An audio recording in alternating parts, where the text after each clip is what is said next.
Well, hello everyone. We have quite a roundup of people that have already joined us today. So, Caffeinated is here. Our He chat claimed. overlays popping. Oh, uh-oh. Uh-oh. All right, well, Robert's working on that. I'll just read it off to the side. Um, Caffeinated says hello. Gonerim says good morning. And Akron Azrael says it's to be determined whether it's a good morning, I suppose. Hello, Doc. And son, at this point, Garrett has buried himself in writing his book. And so he will be with us on Monday, because on Monday we're going to do another group run through, but we're going to not necessarily emphasize speed, but we'll emphasize building somewhat efficient at the very beginning so that we can then start actually developing a mega factory in a group world, so that we can kind of work through those issues together as we as we build. So that'll be a group affair on Monday. Caffeinated says, I'm very excited about the Paradise Island playthrough. And yes, it's been decided, and I'll buy into that. We're gonna build the mega factory on Paradise Island. Now, Paradise Island is a little bit unique in that it has no resources. Everything has to be trucked in, flown in, trained in, whatever. So it makes it a little bit challenging. So we will start somewhere close to there and develop resources on the mainland. But when we build the mega factory, we're going to build it over on Paradise Island, which I could show you a map and show you where that is. Alrighty. White Boy, JB White Boy comes and says first, and Dana Brewer says for second first. And Ben says hi. And it's going pretty good. We have an interesting thing happening on our property right now. We've got two goats to help clear brush and keep the undergrowth down. And they're just babies. They're just little kids. And Little kids. yep, Little kid. aren't goats kids Yes. when they're small? Okay. Anyway, so they're cute. I mean, they've got a black ridge along their back and black hooves and brown bodies. Both of them are from the same mama. Actually, from probably the same breeding line, because they look nearly identical. The one's older than the other. You can tell by size. So, it's pretty fun going out there and getting them untangled because we have them on tether lines instead of because we don't have any fencing up yet. We'll get the fencing up eventually, but at this point they're tethered and you got to untangle them because they love to wind themselves around the trees and the brush out there. So TL Hyken says Satisfactory is funny. Some days you knock out an entire aluminum factory in one go. Other days you spend hours trying to get beams to lined up so that the factory doesn't look like another orange box. Hey, been there, done that one. Ben says hello. Big, big old egg looking thing. Big old egg looking thing. Okay, good morning. That's quite a username. That's interesting. Dana says, I was looking at rented goats the other day. Someone else rented a bunch of goats in Tennessee to clear wooded areas behind their house. Learned about this for the first time this year. Yeah, they do a fairly effective job. It's not like taking a weed eater out there and clearing it all in one day. It's just a whole lot less work. Mm-hmm. Um, it takes a little bit more time. So But they it's also good. clean up after themselves. It's not like you have to go out there and then rake it all up and whatever else. No, they pick it clean. Yep. They pick it clean, and all you're left with is the fertilizer afterwards. Right. Right. So So, you got to keep moving them around. Ooh. yep, got to keep moving them around. All righty, all right. So, very good, very very good. Um, well, I'm ready to have some more fun. I've let's go ahead and go to my factory, and I'll share what I'm doing here. Okay. So, this is my Doc Solo factory, and of course, my Doc Solo factory has some issues in the respect that I built very small modular cells. Like, for example, this container has, encased industrial beams, but that's all it does. And the beams don't really go anywhere. In fact, I don't think I've tapped into this one to have them go anywhere at all. I have automated it to a little bit in the respect that I have um, beams coming into this box, and beams going into and cement going into this concrete going into this box, but it's all stopped up because this container is full. And frankly, I've got these little modules everywhere. I've got rod and reinforced iron rod. So when I built the initial factory, I deliberately built these little modules because I didn't want to try to automate everything. Let's see, and that's all full, and this is probably all full. Yep. So everything is full of a lot of stock that we can use to go elsewhere in the factory. So um, at this point, we need to find a way to empty these containers and get them automated. And so the top floor is for automation. Let's see how this is doing. Okay, we are all empty there. And probably because screws are empty. Yeah, screws are always the problem. Yeah, we got plenty of pipe there, plenty of rods there, but no screws here. And so, it ends up being a continual problem with having enough screws until you get some alternate recipes. And by the way, I worked for about 2 hours last night on a Doc University video that will be coming out that we will go over all of the alternate recipes that are available in the system and point you to where they come from, because some of them come from the MAM, some of them come from hard drives, and some of them come from both hard drives and the MAM both. So you can unlock them at various levels of the game at certain tiers, because the alternate recipes a lot of times will require more complex parts, or parts that don't get unlocked until later, this type of thing. So we're going to try to put together a video that encapsulates all that information into one succinct place that people can find the information on video, and then we'll support that with files that'll be on our Discord. That should be what I want to do is make the definitive guide for all alternate recipes. That's pretty ambitious. Yes, it is pretty ambitious, and I'm thinking that it might need to be broken up into one, two, or three parts. So it might be a university series, a mini series on just alternate recipes, because the data and information is that complex. And that's probably why people keep crying for more information. What's the best alternate recipe? Well, It depends. I'm opening that Pandora's box and trying to figure out exactly how to present that in a way that you could actually answer the question, what is the best? Because right now, like for example, you go to the MAM, and the MAM is over here. So you go to the MAM, and you go to the hard drives here, and I've got a scan. I've got a hard drive that I could scan, so I'm going to go ahead and scan that.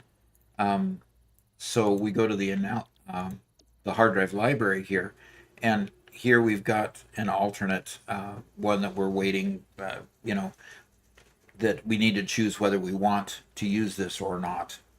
An alternate iron wire rather than regular wire, so we can make wire out of iron ingots rather than out of copper ingots. And the old recipe is 30 per minute if you make it out of copper, and you use only one to get two, and you use 5 iron ingots to get 9. So the ratio is less. I would expect the ratio to be 5 to 10 if it was equal to the copper ratio. And it's 22.5 per minute versus 30 per minute. I don't see much advantage in choosing the iron wire alternate recipe, just because here's the decision tree. It gives me less per ingot, and it gives me less per minute, and there's a lot of products that use iron ingots. Yeah, unless somehow, for some crazy reason, you have no copper left and you're only using iron Yeah, and there's no deuterium available, yeah, like, that's a hard sell. the Caterium wire is really the best alternate to the copper wire. So, coated iron plate, the alternate recipe here, we go 3 ingot to 2 iron plate at 20 per minute, but we add 5. It's 3 to 2 here, and then it's 5 to 10 here by adding the plastic, and it gets you to 75 per minute. You have to be able to make plastic first. So this would be an unlock you could only do after you get to where you can process oil. So oil processing, I think, comes in tier 4, something like that. I'll lay all that out. I say that this is probably a pretty good recipe if I needed a whole bunch of iron plate and I had plastic. Now the challenge with plastic is I found that in the middle game, I was always having a struggle getting enough plastic. So choosing this alternate recipe and gobbling up my plastic might not be the best option. So I'm kind of sitting on this one because I definitely don't want the iron wire, and I'm kind of on the fence with the iron plate. I have one rescan remaining that I can, rescan it again, see what else I get. I would love the cast screws. I'm not sure that I have that one yet. So, Robert, what do you think? Should I pass on the iron coated iron plate and see what I get? Yeah, I think it's good, but there's a lot of like all the pure recipes that would Yeah, be super nice to get. it's a good, better, best thing. So, could I get better, or maybe even one of the best ones? The best ones are like the wet concrete, where you can really increase your production of concrete by adding water. Yeah. Those type of things. So I'm going to rescan this hard drive, and we get coated cable with using some byproduct of processing oil. So we could potentially use that, and then the heavy flexible frame, the heavy modular frame. Let's compare notes. It takes more industrial beams. It takes pipe and more screws, and more screws makes it pretty much a non-starter for me because screws become really, really challenging later on in the game. You got to have a ton of screws. So I'm just going to let this one sit because I'm going to let the next scan come. I'm going to let this one sit so that I don't get re-presented with either one of these and go for it. Because if I leave it sit here, I won't get presented another heavy flexible frame or another coated cable. So I'll get something other than those. But if I choose one or the other, let's say I choose the heavy flexible frame, I might get presented again with a coated cable in another hard drive. And so I really don't want to do that. So I'm going to just let this sit for now. And so in the hard drive library over here, um, pardon me, over here, I'm 50% done with scanning this hard drive. Okay, so let's go upstairs. Um, So we did have a couple of comments in chat. oh, yes, I want to yes. get to first. We have first time chat from Sardun, who says, "I'm slowly preparing to do my first aluminum factory ever, and honestly, it's hurting my brain. 11 out of 10 game. He likes it when it hurts." Yeah, likes it when it hurts, obviously. Okay, and that's good. I mean, the neat part about playing a game like this, I can't play a game that doesn't stretch my brain. I've got to play a game that's got some intelligence to it. That's probably why I go away from first person shooters because first person shooters just seem to be mind numbing. Yeah, for them, it's all about the manual dexterity. Yeah. Which, Okay, so here's my factory, and remember when and we got hanging rooks, yeah, less screws for the alternate. Yeah, I need less screws. Definitely need less screws, well, not more. Think you may have had it backwards. hmm. Okay, yeah, I can go check that again. I thought it was 105 for the. Yes, it was 105 for the old recipe, 120 for the new recipe. But the delta isn't very bad, and so yes, I did have it backwards when I said it out loud. I'm thinking back to what I saw, and yeah, I did have it wrong. So Alexa's here, and Alakazam Trainer is here. Alternate thought on iron wire. It helps with keeping clutter of conveyors at bay and not having to pull copper sometimes long distances. Yeah, that's a different benefit than what.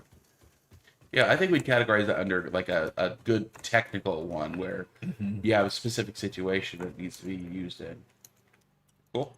Well, guess what? I've got 3 full containers of rubber. I better start using rubber, huh? And I've got 3 full containers of plastic. Man, that train has been busy. Okay. Okay. Well. Uh, And JB White Boy says iron wire could really be helpful to manifold a mono iron setup to reduce the factory complexity. yeah. So if you have a plant where you just don't have any copper. Mm-hmm. Or you're in a place where copper is hard to get to the factory. Yes. Yeah. Very good. And good morning, Alexa. Okay. Yes. Good morning. Uh,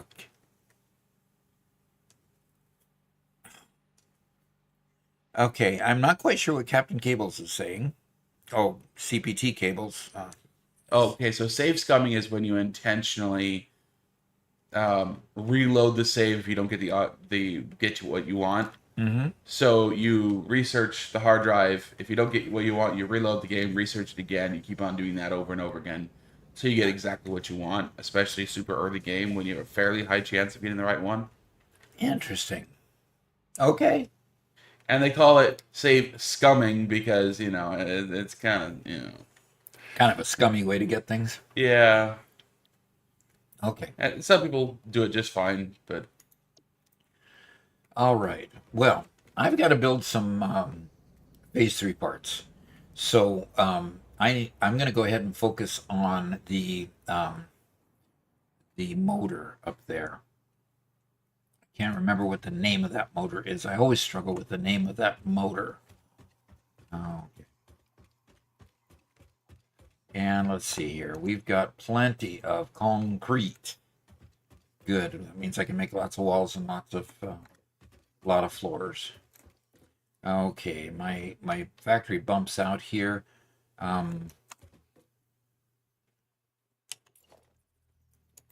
Doesn't mean I have to bump out with it, right? sure.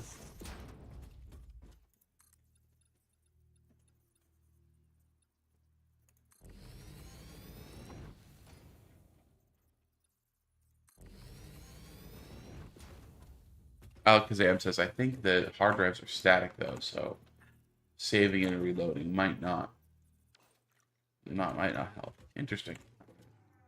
I don't know. I haven't heard about that.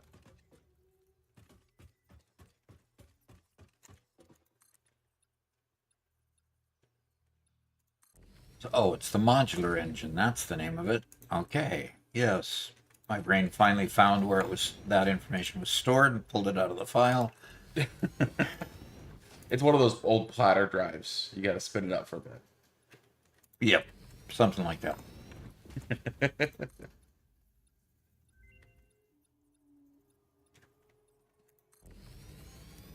All right.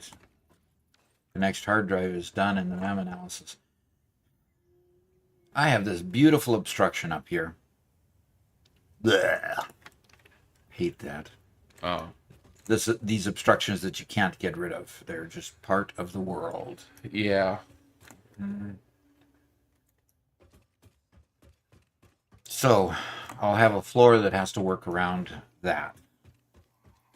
So let's go look. So see, now this is working because I took a bunch of stuff out of the depot. And so now this is working at the speed of the load for the depot, which is frighteningly slow. So I could just take a bunch out of here so that I work out of stuff coming from my bags, at least partially, and then that'll get that line going. All right, let's go check the map and see what else we got. John Connor says he got home just in the perfect time for a dock stream. Yeah, good job. Good job. It's a good Glad job to when you have can get home for doc. Okay, hard drive was scanned. Okay, steel screws.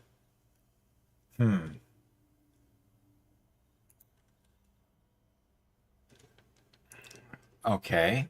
Steel beams to screws instead of rods to screws. 260 per minute, and the old recipe is 40 per minute. Wow, look at that.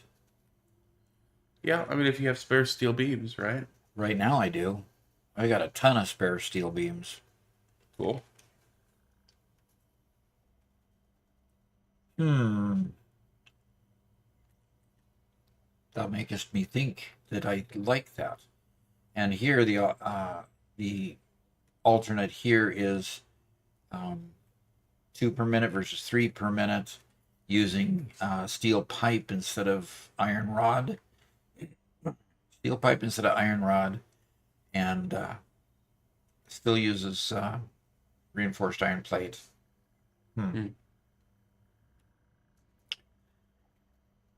I'm thinking I would go to the steel screws because I got a ton of girders, steel beams being created, and I've always had a surplus of steel beams at every level. As opposed to the steel frame. Reinforced iron plate, steel piping. Yeah, that's not much better. Yeah. Yeah, I think steel screws is better than the other. Yeah. So I'm going to go ahead and select this one. And my next screw factory will be Thomas Klein says, I'm when really struggling rebuilding my factory in a more useful and beautiful way, starting with trains, etc. Any advice? just make it bigger than what you think it needs to be. That's the big advice. Yeah. Clutter's what destroys order. Yes. Clutter destroys order. Interesting comment. I'm going to search for the modular engine and I'm going to start making a line for the modular engine. So I need reinforced iron smart plating and rubber, plenty, and motors.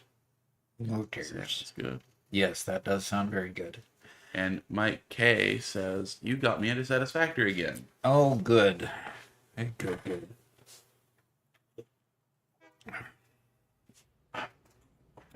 And I think that's pronounced Mickey. Sure. Yeah, something like that. Okay, love your shorts, by the way. Hannah Klein says that's cool. And we've got a new short coming out today. It just released.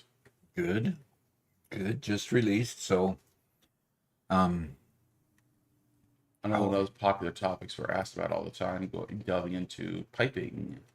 yes, and there wasn't enough to throw that in Doc University. A short handled the subject really quite well. So there won't be a Doc University on that subject of piping, but I am going to do a Doc University on pipes in general, how to handle pretty much all the issues with pipes. So I'm going to add that to my to-do list. Well, Doc, one of the cats just made it back in. Oh, They're just breaking that hole even wider in the okay. door. Which cat came in? Mittens. Okay, One of the good ones. one of the good ones. Yeah, we just don't want. See, we've got two cats that came up from our old place in Cabot, in Arkansas. They're coming up with my daughter when they're building their house.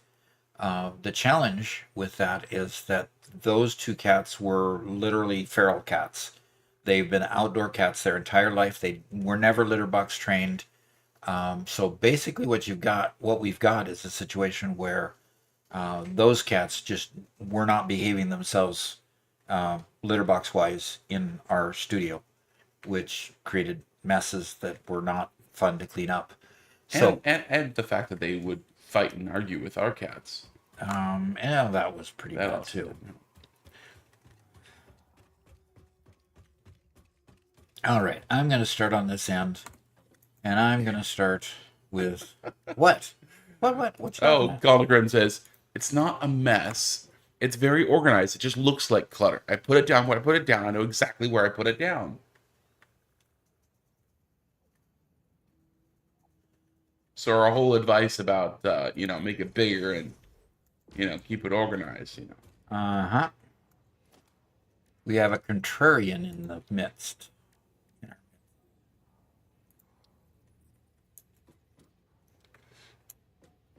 Okay, I am missing frames to do this. Missing plastic? You gotta be kidding me, really? Do I have any Mercer spheres? You go Mercer sphere hunting?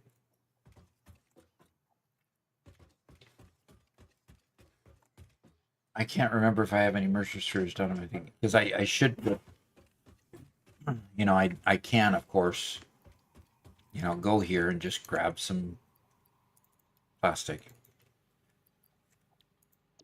and continue building. But so the challenge of making an entire line, because I'm going to make this entire line womb to tomb. In other words, I'm going to start with the manufacturer. I'm going to start at the back end. And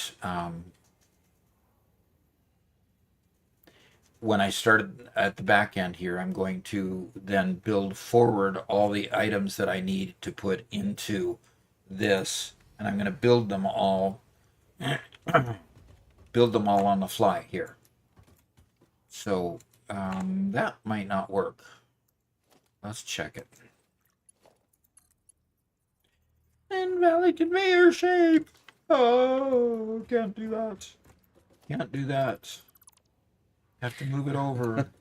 And it says, this is exactly what they say on every episode of Hoarders. Okay. What do they say on every episode of Hoarders? They just say they know exactly where everything is. It's fine. Right. Okay. It's not a mess. It's just not organized in a traditional manner. It's fine. Believe me, it's just fine.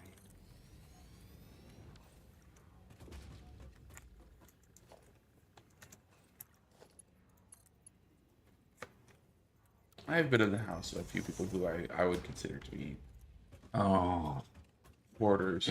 yeah.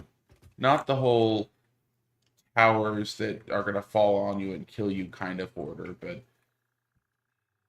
Our stacked to the rafters hoarder. yep. Our our church has, people who look after other people and other families, make sure everything's okay in times of need. And I was in charge. I was charged with taking care of a family that you basically walked into their house, and they weren't hoarders. They were just messy. You walked into their house and they had a path that wound around to get to the kitchen and wound around to get to the restroom and so forth. And everything else was just stacked. Uh-huh. Whenever they needed to have more plates, I think instead of washing them, they just went and bought more plates. Because somehow this guy was independently wealthy, but he just lived like lived like a messy person. I was having a hard time getting a word out that I shouldn't say. But anyway, Okay. SLOB, slob. Anyway, That's a really dirty word, dog. yeah, You that's a feel ashamed of terrible yourself. thing to say about somebody. I know. I know. So, it was a simple situation of they lived in a house, and I visited on several occasions. They were nice people. They really were nice people. But one day, something caught fire, Oh, and the whole house just went up in flames. And we went out and visited them, made sure that they had basics like let's get some food on the table for now, and because they had the wealth to go out and do it, they just didn't have the means. Their car burned up too, and it was really terrible. yeah. And then so what they did was, to solve their problem, they went and bought a mobile home, and they had a crane brought in to lift the mobile home on top of the old foundation, and they just Oh suspended no. the mobile home across Oh the two no. sides of the foundation, and then built a ladder or steps to get up to the front door. So you had to climb basically 2 floors of steps to get into the front door, and they built a smallish porch on the front of the mobile home, and they never But cleaned up the part but under it. They what? they just lived over the old What? burnt out mess. No. It was crazy. Oh my gosh. Oh gosh. I mean, this family was quite the interesting family. So that doesn't sound safe. No, it doesn't. I never went in there. So that's about the way I felt about That's it. incredible. Good morning, 99 ACK. Good to see you. Oh, Oh, glad to see you that's his live. brother. This is 98. Oh, what did I say? 99. Oh, did I say 99? Yeah, yeah, The no, that 99 is his brother. Okay, fine. Okay. Boy, I'm reading stuff on the screen backwards today for some reason. That's twice. Remember the other one, where I got the number of screws wrong? Getting it backwards. Okay. I have my manufacturer. The manufacturer wants to be fed with, I want to make a modular engine. So it needs to be fed with motors, rubber, and smart plating. Crytonic says, glad to see you play live. Your shorts are very useful and entertaining. Fantastic. I'll take that as a bonus. That's good. And Morals said, I convinced my father to get a gaming PC to play Satisfactory with me. Only took 2 months of convincing. Only 2 months. Oh. And doc videos. And Uber Onage says, got the game maybe a week ago. Started seeing your shorts and videos on my YouTube. Already put 122 hours into the game. And have rebuilt my basic active iron factory a dozen times already. Wow. Yep. That's pretty cool. Keep improving. Yep. Okay. I'm going to go down under, and I'm going to drag a conveyor across the ceiling. Since it looks like we have a couple of new people here. Okay. This other weird voice you guys hear, my name is The AI Robert. voice, of course. The AI voice. I'm Doc's son and editor. Not today, but on other days you'll hear Garrett as well, my brother. He'll be here on Monday. Yeah, we're here on Monday. So yeah, we like to hang out and have some fun on stream. So if you would, subscribe to the channel or follow, depending on what platform you're on. We do stream both on YouTube and Twitch. So use whatever platform you enjoy the most. We're glad to have you. All right, I got to find my porthole. There it is. My porthole's back here. There it is. There we go. Now we'll do the conveyor lift and we'll point it that way. And we will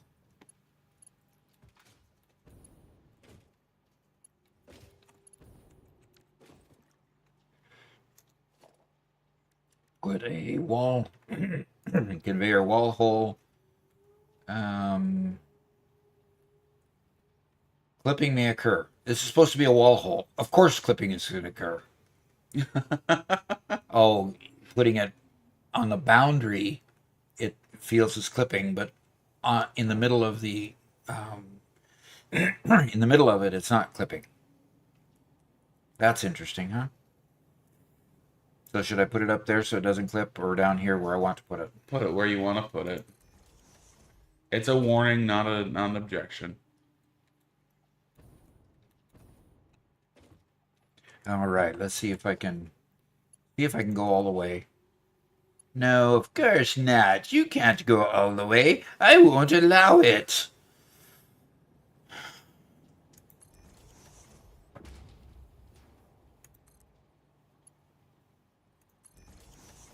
So I got these little bendy things in here because it wouldn't allow me to go all the way. Oh, I missed a comment earlier. Captain had said, whoa, I can't moderate for you if you're throwing around words like SLOB. yeah, no kidding. Sorry about that. Alexa asked if she missed any updates for Monday's plan. I don't think so. No, it's... Robert, did you take good notes as to who was going to do what? Nope. Oh. We're going to assign that to somebody else to take notes.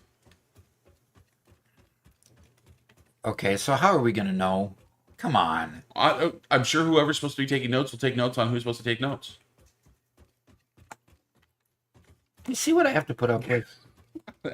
It's not my job to take notes. How am I supposed to take notes about who's supposed to take notes? I don't see where the confusion is here. Oh, man.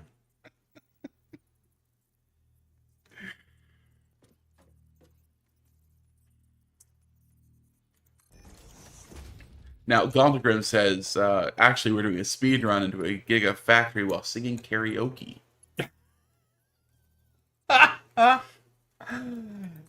Well, we can do everything except the karaoke. You don't want to hear me sing.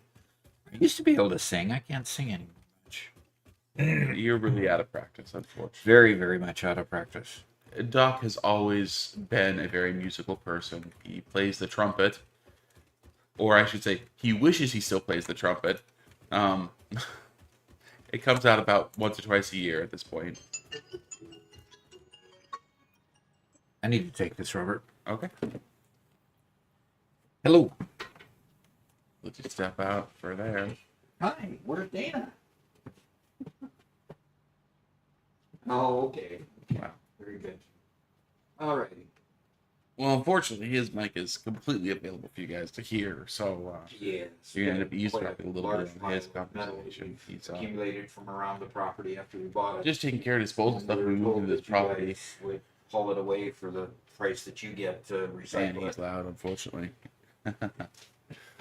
When we got to this property, it was a fairly large property that the previous owners, too small, too young of a couple to take care of all of it. So there's a lot of trash everywhere, and we're trying to get it organized so we can get rid of a lot of it. So huge pile of metal that's been sitting in our front yard for a while. We've just been collecting, cleaned out an old barn that's like 100 years old. Tons and tons of trash in there, as well as some Okay. really cool stuff too. So. What's a roll-off container? Where would I get it? So, yeah, that's what Doc's dealing with at the moment.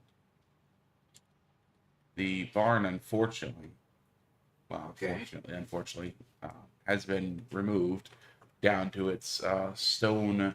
But they would It deliver- has stone they on would the wall deliver for the first container there, first but we floor, load it, and then they come pick up the and container. that's being rebuilt into my sister's home. So.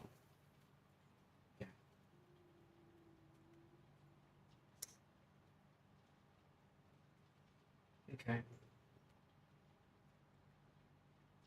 Okay.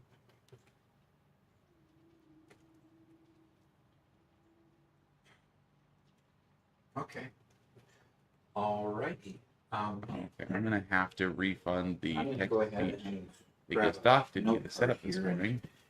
you As can soon tell as we me get the it name set up, of we one can that you redo suggest to text start speech with. as well as the cat notification there. But at the moment, we don't want to charge you guys for what we can't provide you guys. Oh, yeah, I'll just pull it up. Yep, CMC scrap, something like that. I wish you could Okay. react with redemptions in chat instead of it pop open a different one to do that. That seems weird. Okay, very good.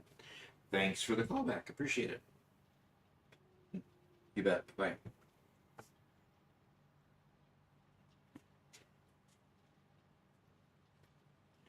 All righty, I'm back. Well, before you get back, could you get Vocalics up and running for us? Oh, somebody wants to redeem something, huh? Yes, sir. Yep. Let me just scoot over here and get it started. Unfortunately, with our setup, You reminded me, and then I just didn't do it. Sorry. yeah. As somebody said, it sounds like your monster hasn't kicked in yet because you're sounding very sassy this morning, Doc. Sounding very what? Sassy this morning. Sassy. Ooh. Yeah, that word just got applied to you. Interesting. There we go. Okay, Vocalix is ready to receive your requests, Okay. whatever it is. So for anybody who's on YouTube, if you also have a Twitch account, right now it's only available on Twitch, but we do have a text-to-speech option for channel points that could be spent to send Doc a custom message. All right. Nutritional So I see protocol somebody update. redeemed You are a now cat. authorized to consume one Butterfinger. So This is I not did- a reward. we didn't hear it because I didn't It have is a Vocalics set calculated up. morale And I just adjustment. clicked to Do redeem not attempt to Butterfinger, exceed the and your quota. ears weren't on yet. Consequences So I will think be we both talked over immediate it. and sticky. I did have a cat to pet because we have a cat that disobeyed and didn't stay out, and is currently on my desk where they usually plant themselves during my streams. Okay, Butterfinger time. Yes. So I got my Butterfinger jar here, and there's the Butterfinger. You know what, Alexa? You're right. I shouldn't have told Doc and just taken the Butterfinger myself. Unfortunately, see, so this is how much Doc doesn't trust me. We're like 6 feet apart, but between us is a partition.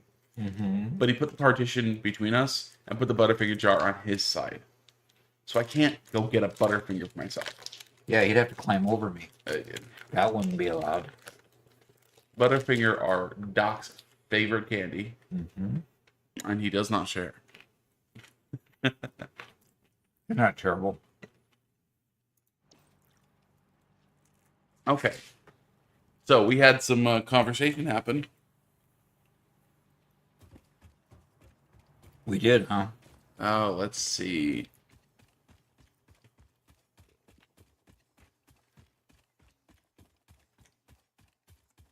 So Feels Bad has been doing some job hunting. He started streaming in hopes he can earn some money from groceries. He's rationing his AC right now in an effort to save on electricity, even though he's living in the Florida heat. Ooh. Yeah. But he's got a car, and Gontram recommends trying to drive Uber. That's one of Gontram's many side gigs that he does, driving Uber for an extra little bit every once in a while. So, Okay. yeah. Yeah, Uber is probably a fairly good side gig, depending on your area. Yeah, and Florida's probably pretty good with it. yeah, depending where it's also a good, rather quick payout, right? Mm-hmm. It's not like you have to go through a huge long interview process, so it's good for that. Which is They do have standards as to the kind of car. yeah.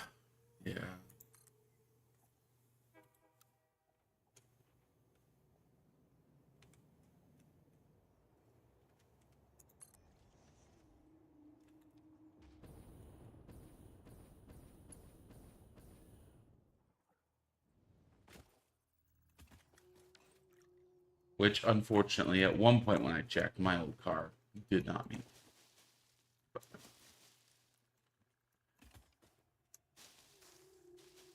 Which is unfortunate. Alakazam says he's the same way with gummy worms. They belong to him and him alone.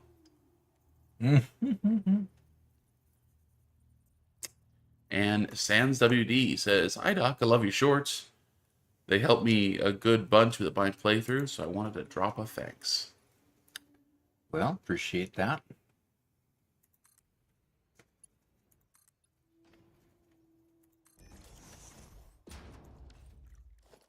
Appreciate that much.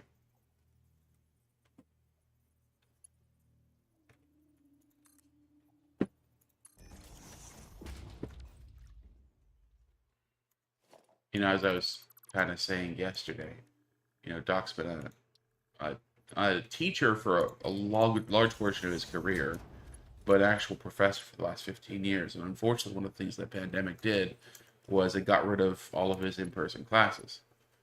And so, one thing led to another, and he went from teaching online, streaming classes to later on we're making these videos, and now he's able to do these live streams, which of course he loves doing.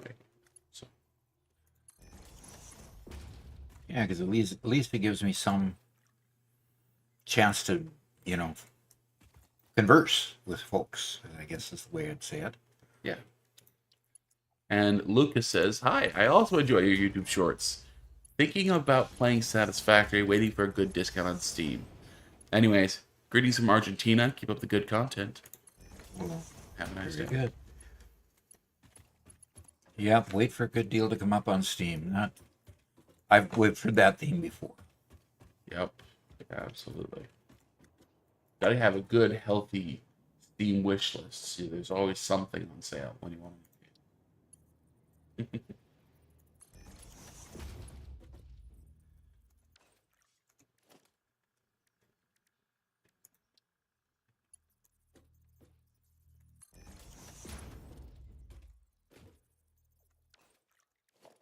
Well, they didn't quite match up, but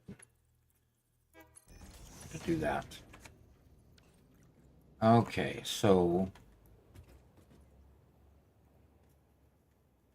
interesting.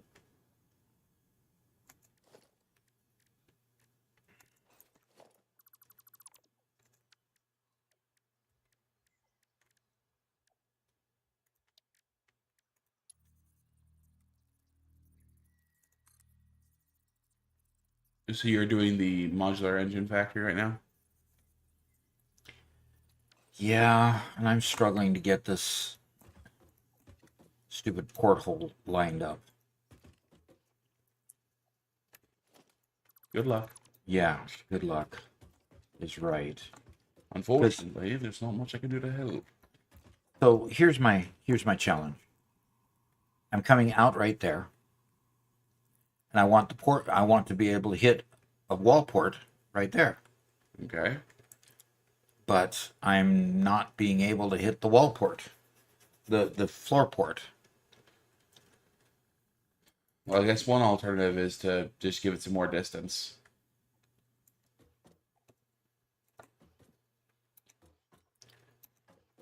Yeah. Okay. It's the unsatisfying answer, but And then which do you do first then?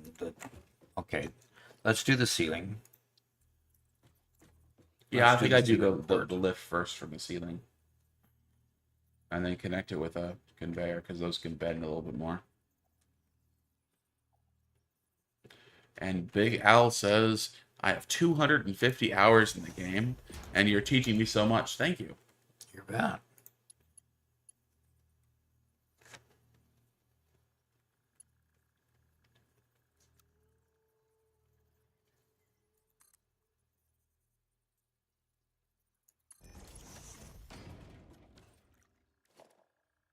Okay. So if we do a conveyor from there to there, it works. Okay. I've got my floor hole. Okay. And it's there. Gonna have to bend it a little bit more than what I wanted to do, but that'll get me my rubber. Rubber flubber.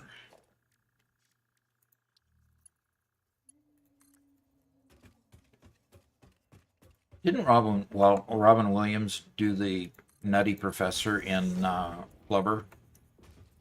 Yes, he did Flubber, but he didn't do Nutty Professor. I know, but he was a crazy professor, and Yes, he did Flubber. I gotta go back and watch that one. That felt like a movie that was just made for Robin Williams. You know, Yeah, yeah. Okay. So the next ports I need, now I've got rubber. So the next port I need to have a motor. mad scientist says Arcana. Yeah, Mad scientist, yeah. So I need a motor. And a motor is made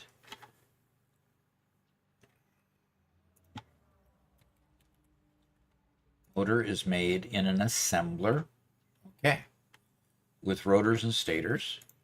So I'm going to back off here. And I'm going to put an assembler here.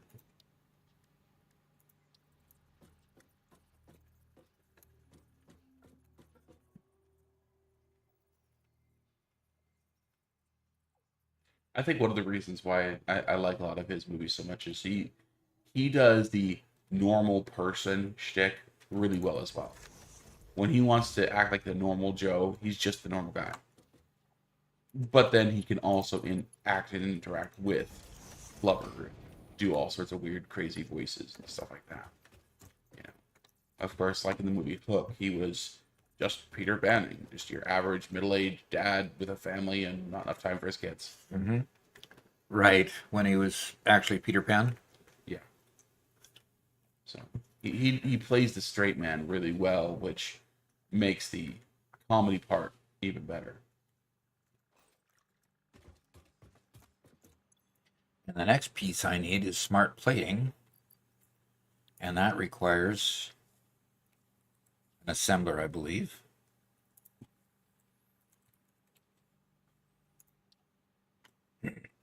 Another assembler, yep. So I'm going to put another assembler right next to this guy. And CPA Kevin says, "Hey, y'all can finally join in now that my meeting is over. Alrighty. Glad to have you here." Meetings are the worst. Yeah. Well, there are things worse than meetings. I mean, you don't die in a meeting, that's for sure. I don't Might know. get close to it, dying of boredom, but Yeah, it does kind of suck your soul too, though. But sure, sure. okay. There are So, things worse than death, Doc. yeah. Yaldagram says, I think the best way to describe Robin Williams is that he was very in touch with humanity and was able to express it very well. For example, like in with Patch Adams. Patch Adams. That's one I don't think I've even seen. Yeah. I think that was one of his more PG-13 roles. So, because in that area you had a lot of kids, I don't think we tried that one. But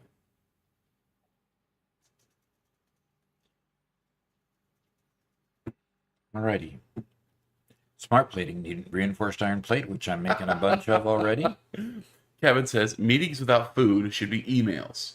Straight up. No kidding. That, hey, yeah, You know? that Yeah, works. Yeah, that works. Okay, so I need rotors and reinforced iron plates. Now, reinforced iron plates I'm already making down there, and it is already fully automated. but if it's a meeting with food, then we should just call it lunch. And the only way to spoil lunch is when you have to plan stuff at the same time. So we should just drop out the planning part too. Okay. Okay. I have a feeling that there's some managers who might object to that sentiment, but You know what? There's a lot of sentences we should say to managers.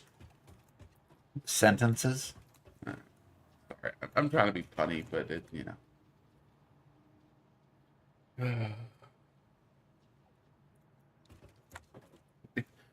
Bluner Gaming says, I have 1,393 and a half hours in Satisfactory. I never knew what a conveyor manifold was until I watched you. Ah. Okay. Tricks of the game. Tricks of the game, yes.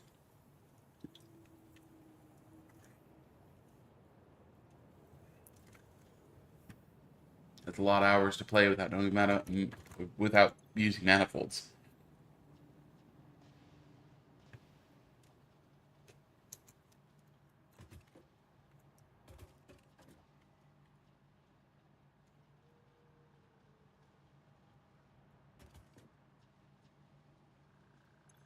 So Patch Adams is the one where he wants to become a doctor. He starts his own clinic before being a doctor. He says it's very good and highly recommended. It's very Robin Williams-y, happy and depressing.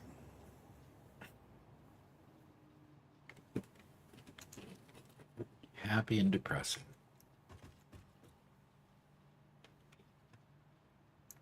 Okay, so the orientation is right output is any and center output is overflow. So this is the center output.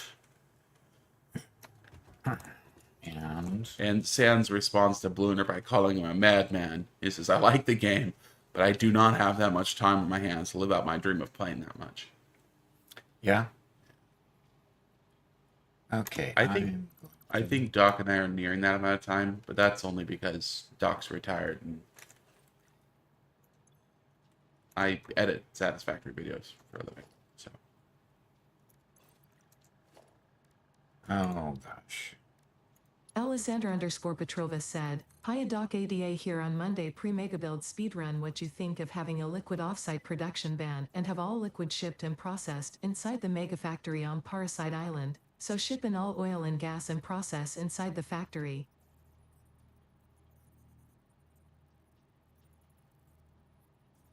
Yeah, I think we touched on that topic already, and I think I agreed to that in principle.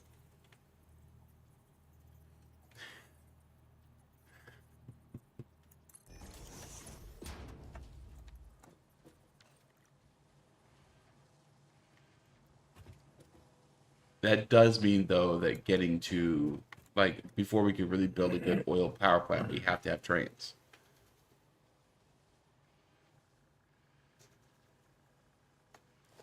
that we have to have trains, do we?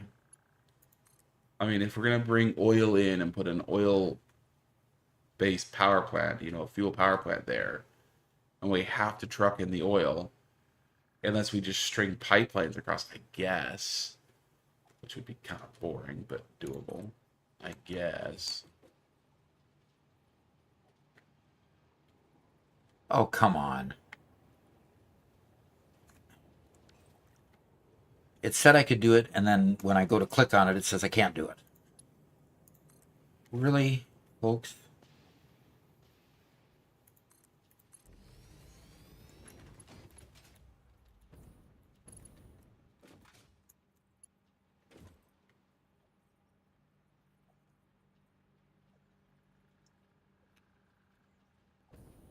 What in the world is going on? It's supposed to attach automatically to the ceiling, Okay. and it's wanting to go through the ceiling instead of on a ceiling support. Do I not have ceiling supports? I don't have ceiling supports. Oh, I think you got to go to into the shop and purchase some. I expected to have ceiling supports. Do I throw a fit now or later? Well, put it in a requisition with HR. They'll get back to you. Next year, right? Yeah, yeah. They have a bit of a backlog this time of year. Okay, let's see if I've got any coupons. 2. Oh, brother. Okay. Let's see how many it's going to take. Organization. Caffeinated mentions that there's a bit of a potential downside to the theory of everything being brought in and done on site is it increases the amount of spaghetti by a lot, which Yeah, and then you've got pipeline spaghetti too. can be anti-fun.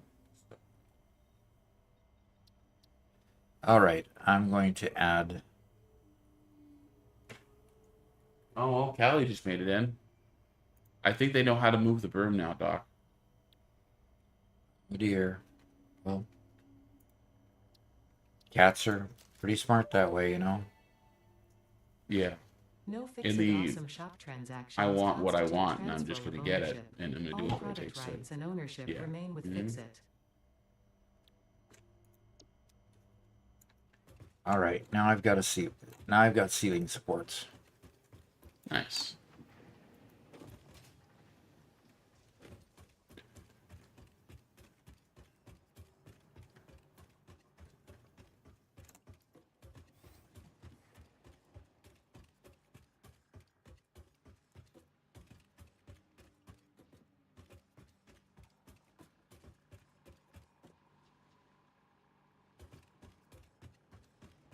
Nem says, I'm a few hours into this game and have no idea how a manifold works.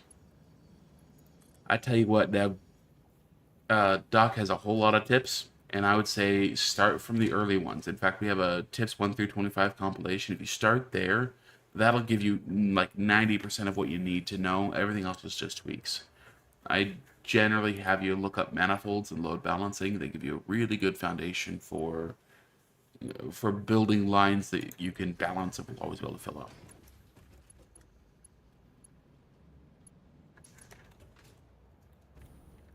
And Blake says to the dude reading the chat, "Hi, my name's Robert. I'm Doc's editor." He says, "I only have like 150 hours on Satisfactory at the moment. Not watching any guides or anything. But do people play with mods for the most part, or do people play vanilla?" We tend to play vanilla Yeah. unless, I mean, Alexa has a really neat idea for a mod that I'd kind of like to explore, but it just adds more decorational type items, and so I haven't explored that yet. But we use Sky UI, which basically, when I bring up Control L, allows us. Control L is the hotkey to bring this up. It allows us to set the time of day right around noon so that it's always daylight instead of going night and day. Then you can save the settings, and every time you come back, it's set to night and day. You can also sync it to your night and day of your particular location too, so it'll go off your your computer clock, which would be kind of interesting, especially, if you don't want to play into the night and, okay, it's getting dark, I better quit, that kind of thing. Yeah. So that would be interesting. Yeah, you can adjust the day length and the daytime length and the total day length and the night length and so forth and so on. So you can set all those things or pause it right in the middle of the day, that kind of thing. So you can turn off the rain, or force there to be rain. Rain is currently disabled. Yeah. Okay. Rain's been broken since before you started playing the game. You've never seen rain in here. Yeah, because it's disabled here. No, it's disabled this by the button game. will It not does work. Yeah. That hasn't worked ever since. As to his general question of do most people play vanilla or modded, I would say most people play vanilla or very vanilla like. There are pretty extensive mods. I would say look up Satisfactory Mod Manager. It's at fixit.app on the internet. But most people play vanilla or very, very close to vanilla. Though there's a pretty big suite of mods that just add more detail to the game. But it's, play through vanilla. And if you still have interest in the game, want more content, try out some mods.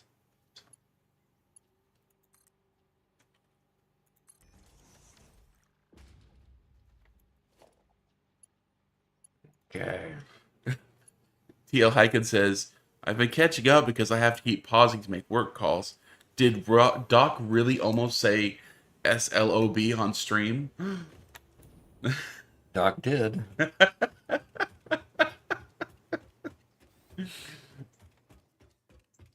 I was resisting mightily, but finally fell into the temptation. Ugh, we thought more of you.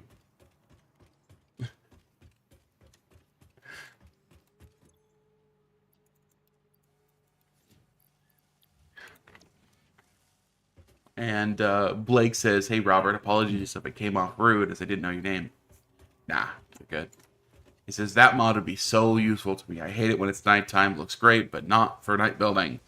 Yeah.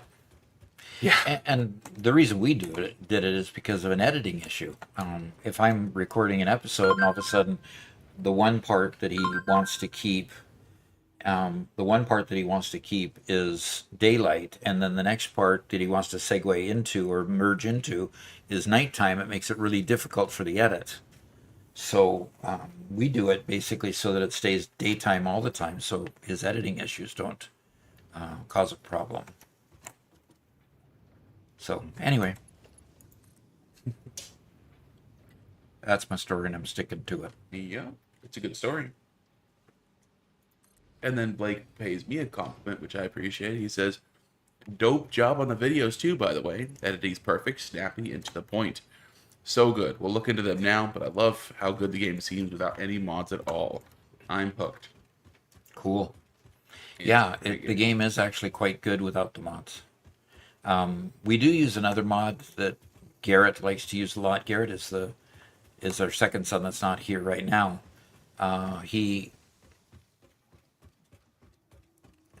He tends to. What is that thing sitting out there? What's that? Here's the porthole for the one I'm bringing up now. But what is this one over here? I've got an extra port. I don't know what it has in it.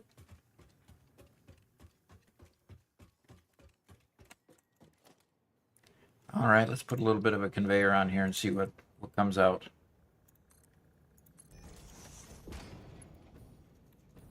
Nothing.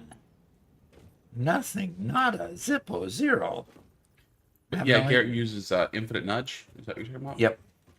Yeah, Garrett tends to use the Infinite Nudge as when he's constructing, because he does a lot of the artistic sort of work on our systems. Now with 1.1, Infinite Nudge got mostly replaced, became standard in the game, but there's still some functionality there which it has. So.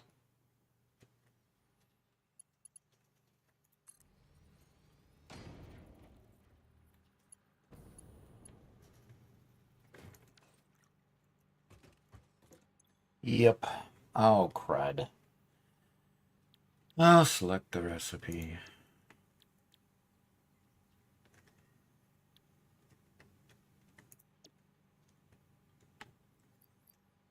Okay, I'm reversing these because I pulled the wrong. Oh, reinforced iron plate has to go to both? No, it doesn't. Put the recipe again over here, and this is supposed to be the motor. There we go. Okay, so what in the world is this thing doing here? Welcome back from the meeting, Adrestea. Hopefully things went well. Adrestea says the meeting was interesting, so it sounds like there's a story there. And Gobblegrim says, I don't know who came up with meetings, but I feel they did it as a way to both annoy people and waste time. Well, it all depends on your manager. I mean, literally, a manager can make or break a meeting. Especially if a manager's calling a meeting and there's no real purpose to the meeting. I mean, you talk to any time management gurus, and they will say that people should just not accept meetings if there's no agenda attached to the meeting, which is nice in principle, but you'd get a lot of people angry at you very quickly, I'm sure. So hard to implement. Yeah, there has to be a strong culture behind it to push that sort of Yes, there has to be a culture behind it that allows you to push back like that. Okay, I've got to get rotors on both of these lines. Let's see what I've done with rotors down here. I watched there's a podcast written that's done by two Minecraft guys, and both of them recently went full time. One a year ago, the other one like 3 or 4 years ago, and both of them worked at Intel previously. So both of them were programmers. One of them was a manager, and so they ended up talking about, how do you apply, or what's the culture shock like going from Intel as a programmer to playing video games all day and working with other people who play video games all day. And Oh, that's like going from, back office to front office. That's terrible. I mean, that would be hard. yeah, Going from, developing for users to all of a sudden being a user and collaborating with users on the user level, not on user to programmer. I had enough challenge with going from user to programmer constantly. interfacing between them. Interfacing between them was terrifically hard at times. But yeah, it would be a very interesting experiment to go from programmer. So what kind of comments did he make? Oh, he talked about, scheduling a time when he could film with somebody else, and feeling almost like he had to give this guy an agenda for the filming and all that stuff. And, of course, the guy shows up late because, they're not. There's no need to be punctual, and, all the chatter that happens. And just, it's the trying to figure out that balance of how much do you still need to maintain that rigidity that was drilled into them, Right. versus how much that what is unnecessary in this new position, which is pretty fun.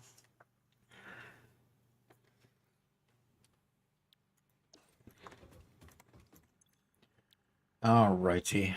So Adrestea says this was more of a presentation of how we're going to do things different by letting the same people who've been doing the same things the same way for over a decade, where we had we're going to change announcement on regular intervals.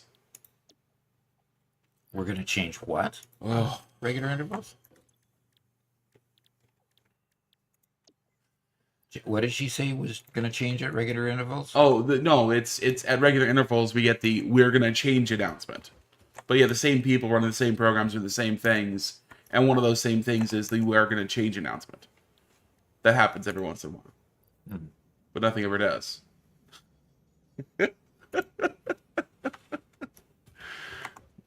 Yep.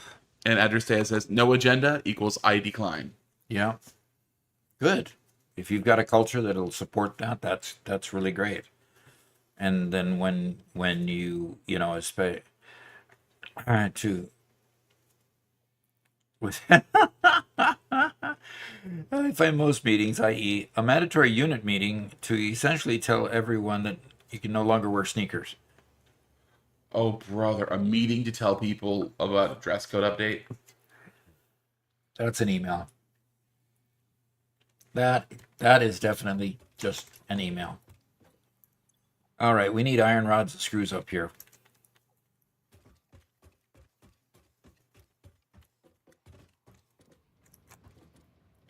Blake.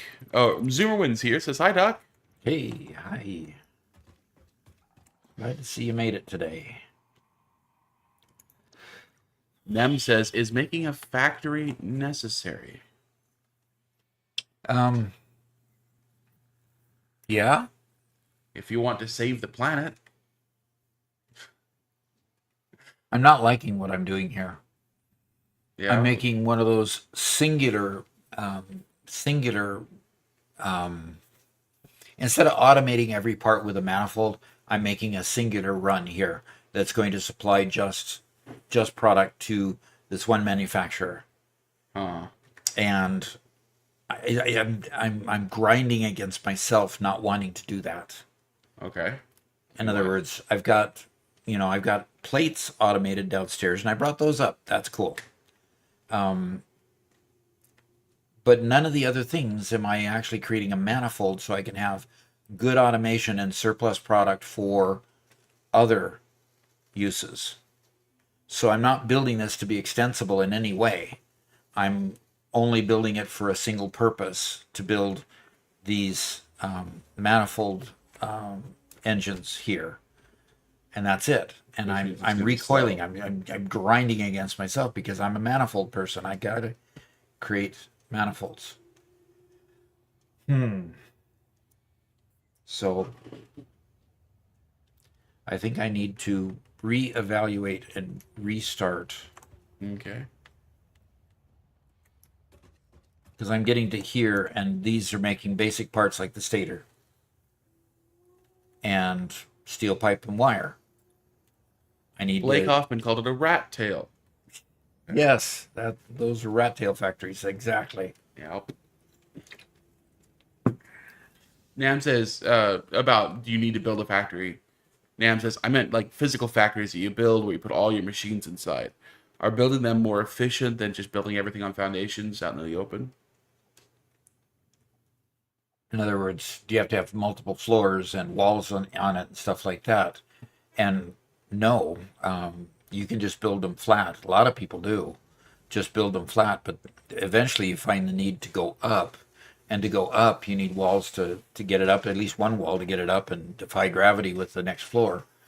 But in general, you end up building a factory and it goes up. So I think the time when you go to another floor is when you have a fairly complex system, or you're dealing with something complex enough that if you just lay it out on 2 dimensions, products can be really far away from each other. But by having multiple stories, you can actually condense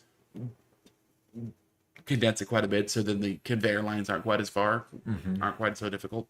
Yep. So I need to create. I've got steel pipe being automated downstairs. I've got so that piece is automated downstairs. I'm just beginning to think that I need to create a stator line, Okay. and I've got wire automated. Yeah, you're gonna need to have a stator line because then you're gonna have to make a full motor line, and Yeah, well, the reason why I'm making stators is because these go into making motors in this step here, to making motors. And then rotors are needed by both of these steps. And one set of machines isn't going to be enough to supply all these rotors. So Blake, yes, it's a father and 2 sons deal, which is, like you said, very cool. Yeah, Garrett, my younger brother, he is an author, and he has a book which is coming out. I thought it was me yesterday, Uh-huh. but he said today. But he's doing all the admin work right now, getting everything set up and working right. But it's going to be a serialized novel, going to be released in the first 10 chapters, and then chapter a day after that, until the book is done. But that'll be over on Royal Road is the website for that. You know, But it's really that'll come out interesting. soon. It's really interesting that we're living in an age that's gone back to the 1700s, Back to serialized novels. back to serialized novels, because that's the way that famous stuff like The Hound of the Baskervilles and who's that? All of Dickens was serialized. All of who is the detective? Sherlock Holmes was serialized. Arthur Conan Doyle. Yeah. So yeah, it's amazing that we're kind of going backwards as far as the um, technology goes.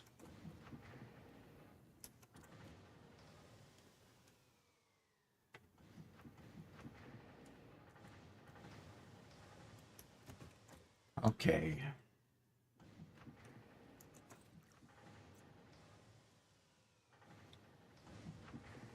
What do I need to make here? Okay, I've got. Okay.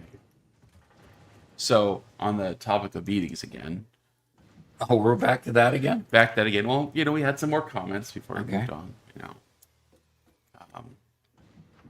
Adrestad said, I did launch a product that did have a high impact on changing the business, but those same people are now sabotaging, destroying that because they're afraid of their own incompetence will show. I have a very unclear understanding of my management.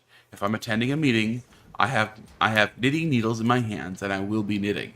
I'm able to justify that as it helps me focus on the content of the meeting. Exactly. Yeah, Doc, you said some similar things. Said something about that as an instructor, that there are some students that just focus better. Yep. And if you're a good instructor, you provide fidget toys for them to fidget with or something, because and I really don't mind cell phones in the class as long as they're not taking calls. It's just some people don't focus well unless they're doing something with their hands to keep their hands busy. And as long as they're participating to the level that's required, that's helpful, Mm-hmm. and they're not interrupting anybody, who cares? Exactly. So, yeah. I was one of those students that I had some teachers, and I call them permissive teachers at that point, Uh-huh. and I would play and fidget a bit, and it only made things worse for me. And it's like I had to decide, nope, I'm not going to do that. I'm going to put it away and pay attention, because fidgeting just made things worse. It was a pure distraction. Interesting. I became an in-class note taker, where I'd take notes in class, then throw them away and never do anything, never touch them again. Mm-hmm. Because the in-class notes help you remember by writing it down, Yep. and then you didn't need the notes after that, which Yep. that is a really weird paradigm too, but that's the way some people are. I never took notes. Okay. Yeah. All the way through my PhD, I never took notes.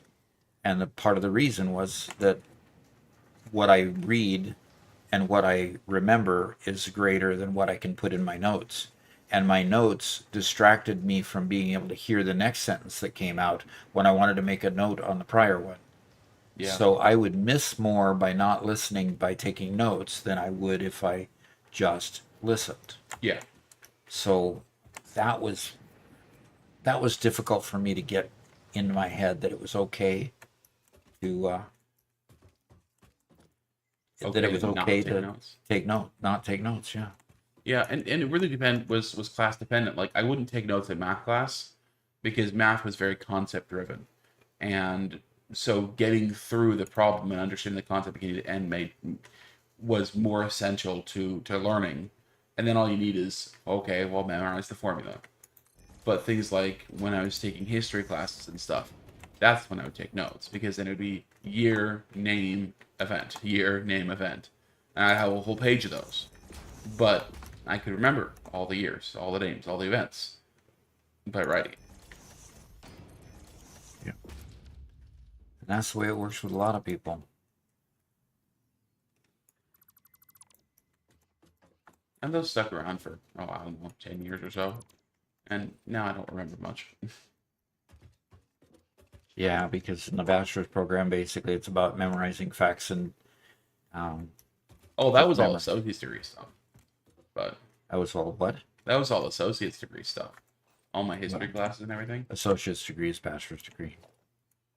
It's just the first 2 years of the bachelor's degree. So if you took a straight bachelor's, you'd still end up with the first couple of years being Sure. the same But courses. I didn't. They were at different schools and they were Yeah. awarded different degrees and Yep. different required classes. So.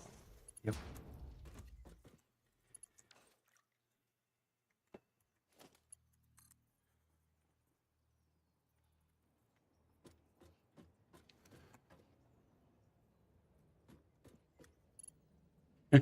Captain says, kind of funny that whenever on a Doc Solo World, the stream turns into a podcast rather than satisfactory gameplay. Oh, really? Commentary on social issues, right? Yeah. We're just hanging out, having fun.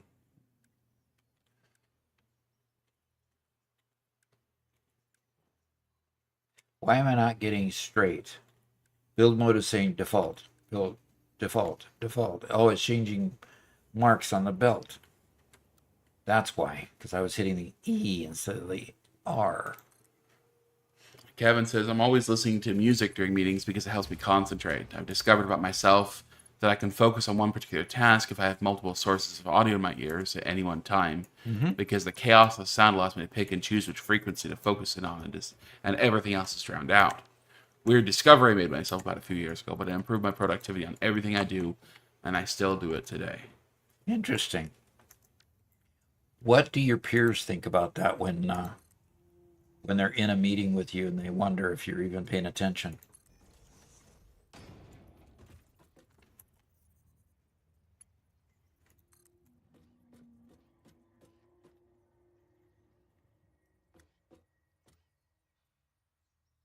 Yeah, and I'm on the other end where well, first off, the fact that I edit videos and stuff means that I can't have other sounds, right? And I can't watch TV or have something playing while I'm trying to edit a video. It just doesn't work. But Right, it doesn't.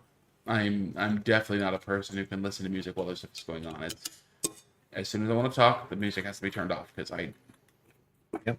it drives me nuts. I literally can't speak if the music's gone. And I have that same problem, except if it's just instrumental music, I can generally handle that. Yeah.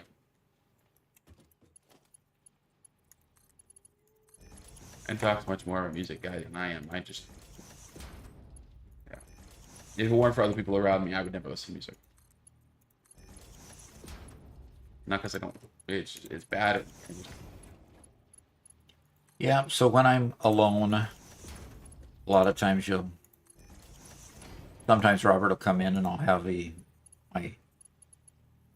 my Queen channel from Pandora turned up, basically music of the 80s, Queen and Kansas, and I'm Steamroller in that one. He's current, but And that music's fun enough. Yep. I enjoy listening to it for a few minutes, and then it's time to get to work, and it's like, okay, Doc, and then turn it off. Yep. turn it off. Let's get to work. Yep. Okay, I want to make rotors and copy.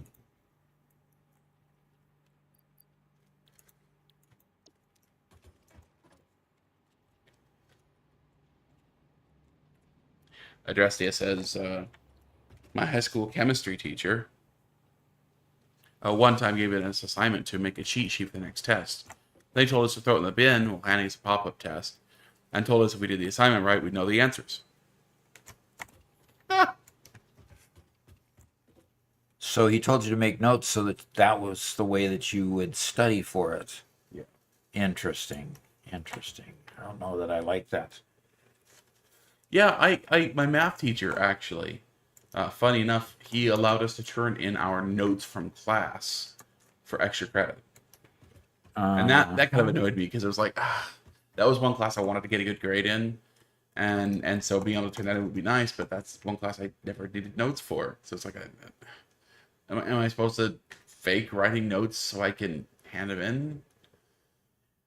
Nope. No, I just didn't get the extra credit.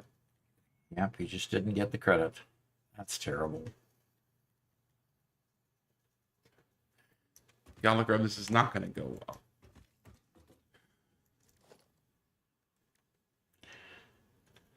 well. Okay. Gauntlgremlin said, "Are you gonna take me home tonight? Oh, down beside that red firelight. Are you gonna let it all hang out? Fat-bottomed girls.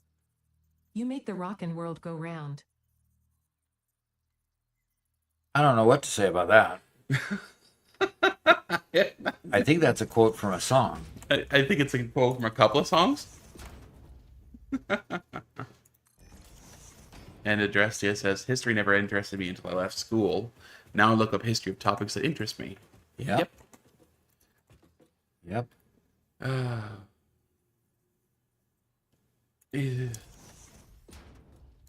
Yep. History didn't interest me all that much in school either. I was either a musician or I was studying math topics or I was, studying management. No history in that at all. And then my wife gets a degree, a master's degree in history, so that kind of brought that back. And then doing genealogy kind of brought that back as well. The desire to know more about ancestors in that particular case and their histories. So Quarter J just subscribed on Twitch. Fantastic. Thank you very much. We really appreciate those. Fantastic. Yes. And our follower count right now is at 1213. We started with followers at 1208 today, so we've had five followers during the stream today. So that's way cool too. And okay, now I've got a manifold started. I've got automated screws coming in. Now I just need to automate the rod line, which is down below. So Quarter J says, hey Doc, I came across your tips on TikTok. Really happy I found your stream. Love your content. All right. Well, TikTok brought somebody here, Robert. That's awesome. That's our first. That's our first recorded instance of somebody coming over because they saw the TikTok instead. So, yeah. That channel's been up for about a month-ish. Oh, ish. I don't know when the first post was there, but we're posting every other day to get caught up. We're going to start going to every day to get caught up because we're actually getting more traction than what we thought we would get. We're at 500,000 views already on TikTok. Yeah, so crazy. Because we're getting more success there than we expected, we're going to have to increase our increase. Oh, we got another subscriber on Twitch. Yeah, from Blake. Thank you. Yeah, thank Awesome. you for your Prime. Okay, All Doc, right. let's try this one. Okay. Adrestia said at Gauntlgrem 1, "I'm a shooting star, leaping through the sky like a tiger. Defying the laws of gravity. I'm a racing car, passing by like Lady Godiva. I'm gonna go, go, go, there's no stopping me." I think the problem is that Ada doesn't have a very good singing voice. No, definitely does not have a good singing. Okay, we're into recording. By the way, the benefits of actually subscribing on either Twitch or becoming a member on Prime is that on Monday we are going to be going into our Satisfactory world as a group, and everybody who can attend on that day can also join our Satisfactory server and actually play with us. Now, what we're going to do that day is we're going to start fresh. We're going to pick a biome. We're going to start there, and then we're going to build build up until we actually build a gigafactory or mega factory altogether. And what's been chosen is a really challenging area, that what do they call it? Paradise Island. Yep. Paradise Island has no resources, so that requires you to bring everything to the factory that you're going to use. So I'll be managing trains as soon as we get trains unlocked and other transportation. And we'll be exploiting the area around there, which I believe is the grassy fields, is where we'll end up starting there. Yeah, that's the closest setting zone. So with the grassy field being the closest, we'll start there and move the product south and west to get to Paradise Island, and we'll start building on platforms there as soon as we unlock platforms and get enough concrete coming and yada yada yada, all those things. So if you just joined or would like to join, the way you are able to get hooked up to go to play on a Satisfactory server or a Minecraft server, just hang out with the other members, join our Discord. Okay, by joining the Discord, you get and you have that link to your YouTube account or your Twitch account, depending on what you joined on. That will allow you to get onto the servers.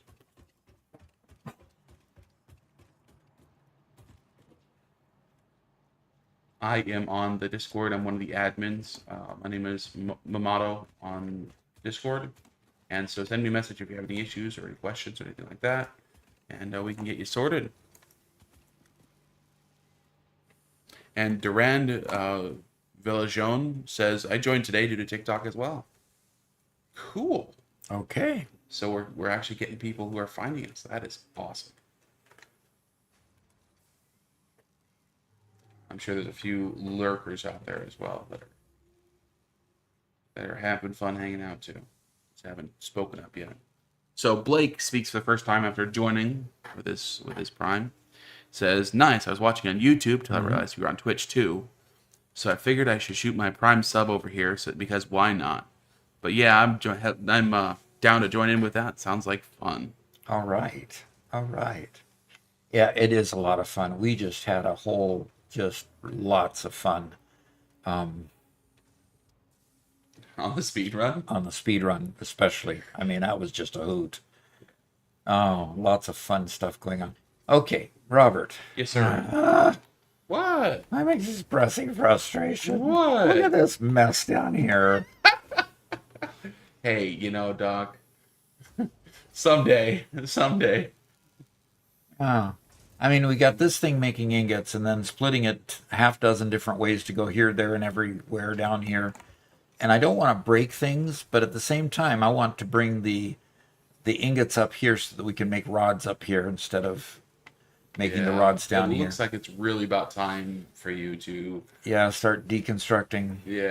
Rebuilding an actual factory now instead of rat tailing everything. Yeah, exactly. And that pains me so much. That's just painful. But it must happen.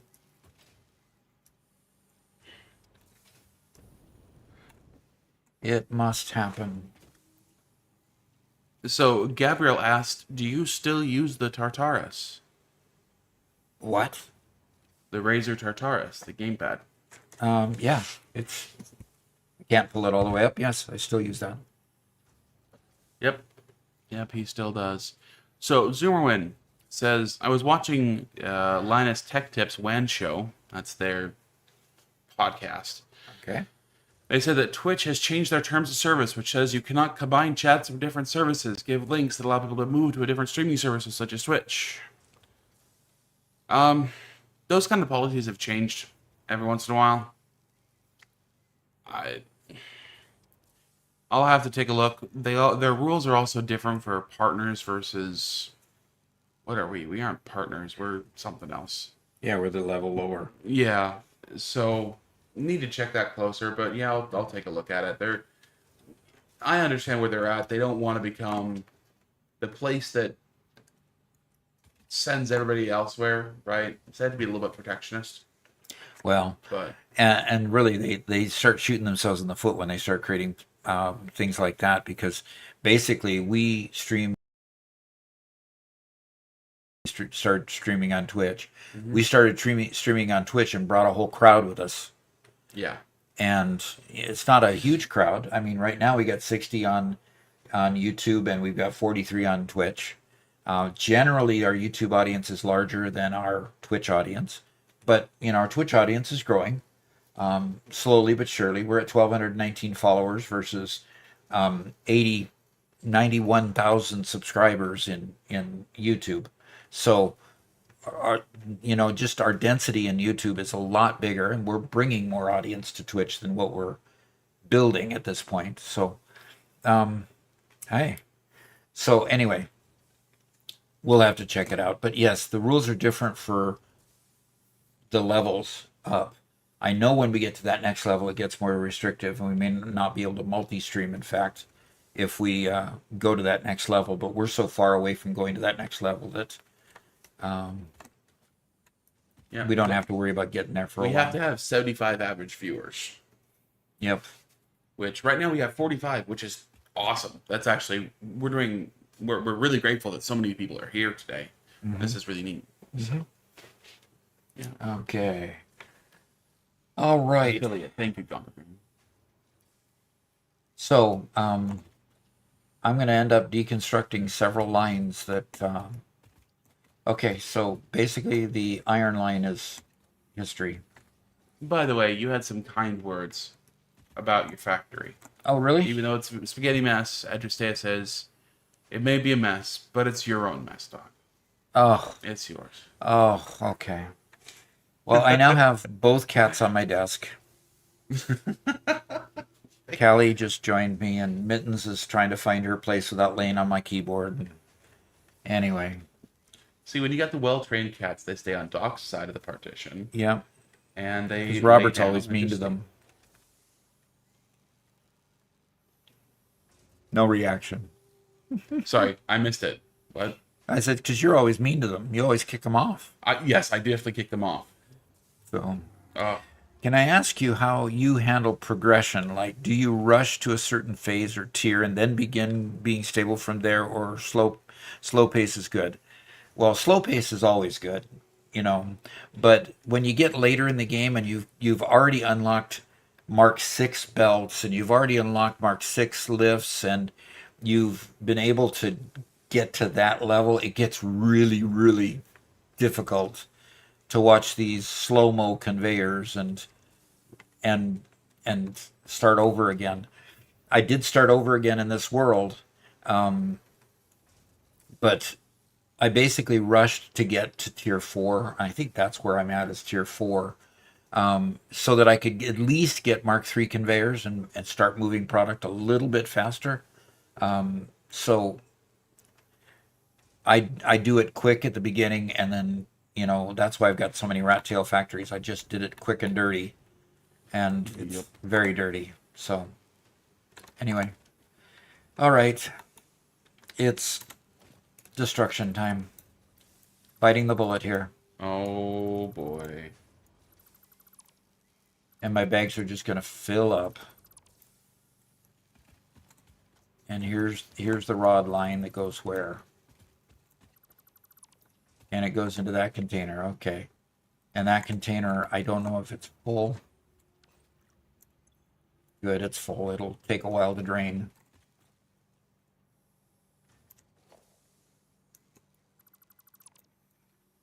Scope Zong says, "What's going on, Doc? Love watching you while playing Satisfactory." You betcha.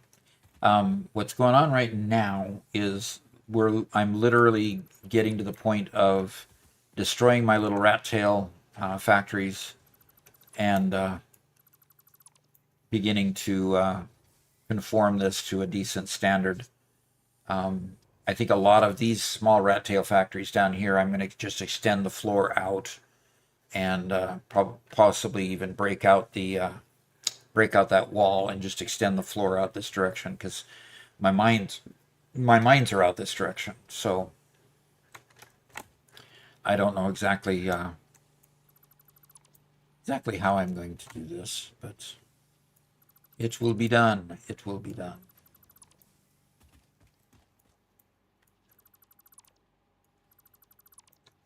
And C. Kearney says, "Hey Doc, just started Satisfactory last week. It's been on my list for ages. Must say I'm glad you're here to help me get through it." You bet.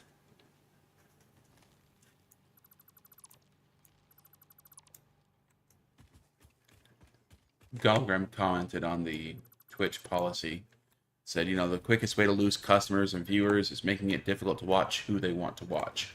Yep. So, well, Twitch basically had a monopoly on streaming for a very long time. A lot of other websites were built to try to topple them, and they all failed. But now Twitch is kind of collapsing under their own weight. YouTube really hasn't done a whole lot to build the culture of streamers at all. They've just not screwed up for the most part. And unfortunately, that's kind of been enough. Just to not screw up? Yeah. I mean, when you have Twitch, on the other hand, where it's just they're facing constant controversies about one streamer or another doing something, and then how long their ban was versus another streamer who did something that was worse, and how long their ban was. So there's just constant comments about that, and it became kind of part of the conversation too often about who should be demonetized and who should be banned and who should be punished, and all that became such a big drama thing for way too many channels. So, yeah. And of course, a lot of people going after advertisers. Just hurting the whole platform, which is really, really not good.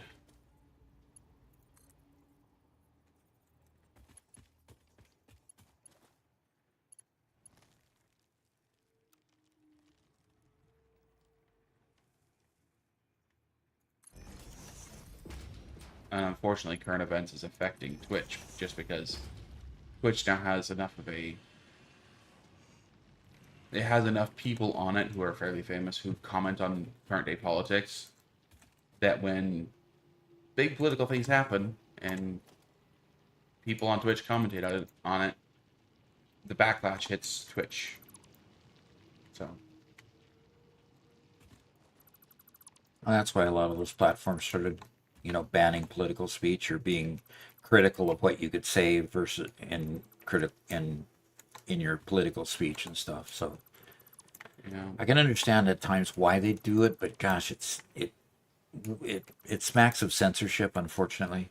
yeah, I think the only fix is a shift in culture, and I think it's a marketplace culture, not just a site culture, but of no, I mean, these are human beings. They're gonna have opinions. So, if you want to be a sponsor and spend ad money, yeah, you're spending ad money to sponsor streams where people are gonna say things, and sometimes you're not agree with them. Yeah. That doesn't mean that you're responsible for what they say, and that you don't have to pull your ad money because they say things that you might not agree with. Yeah. Kind of hard. Oh gosh. I've got iron going everywhere. I'm going to have to figure out how many things got broken when I dismantled all the iron. So, Gaga asks, "Where are you from?" Um, Well, you well, see those gray hairs. He's from more than one place. yes, more than one A place. lot of answers to that question. Born in California. My parents were from the Midwest, North Dakota and Kansas. When my dad got out of the service, where I was born in San Diego because my dad was stationed in San Diego where I was born, and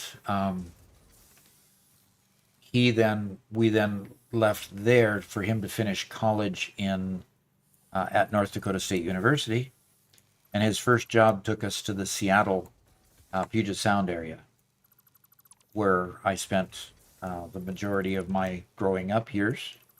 Well, I was, 20-ish, and okay, this should be. Well, I was 20-ish, and Went to California for 2 years, and my wife became a pen pal, so to speak, back in 1978, where we still did letters by handwritten mail, handwritten and put in the mail. Okay. So, He still has all those letters, by the way. yes, I still have all those letters because I came back home and proposed to her and we got married. That's a whole nother story. Oof. Anyway, and I say that's another whole story because, yeah, that's a whole story. Yeah. Um, so I then took her and we tried living in the California area, just couldn't get my feet on the ground. And so when I got my first job actually was for a position in the Seattle area, so I could kind of come back home. Although I jumped the pond, so to speak, in the middle. The Puget Sound separates what they call the Olympic Peninsula from the Seattle area. So this big body of water comes in, and so the Puget Sound, the Olympic Peninsula, I mean, it's big enough that it has a huge mountain range of snow-capped peaks. So when we talk about a peninsula, we're talking about a huge amount of land. We're really talking about more of a bay coming in, which comes in through the Strait of Juan de Fuca and then down through what they call the Puget Sound. So it's a sound rather than just a bay, much bigger than a bay. So, And then man, we stayed in that area for a long time. yep, we stayed in that area till 2005. And so And that's where I was basically born and grew up. 81, from 81 until 2005, we were raising family in the Puget Sound area while living in an apartment and then living in a rental house, then buying our first place, and then moving to an apartment after we sold that first place, living about 2 years in another apartment, and then bought a house north of that. And then that was our time there as a married couple. There's five different places where we lived there, and then moved to the St. Louis area, where we finished raising our youngest two boys, Garrett and Spencer. You don't hear about Spencer very often because he's clear up in Michigan doing his own thing. So, And then after a short stint in Arkansas, basically just between homes, bought this place here, and now we live in Southwest Missouri, in tornado country. yeah, tornado country, definitely. Okay, so I have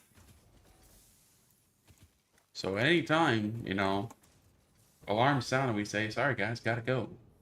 Or the power just cuts out like that has happened before. yeah. That's still a bad memory. Yeah.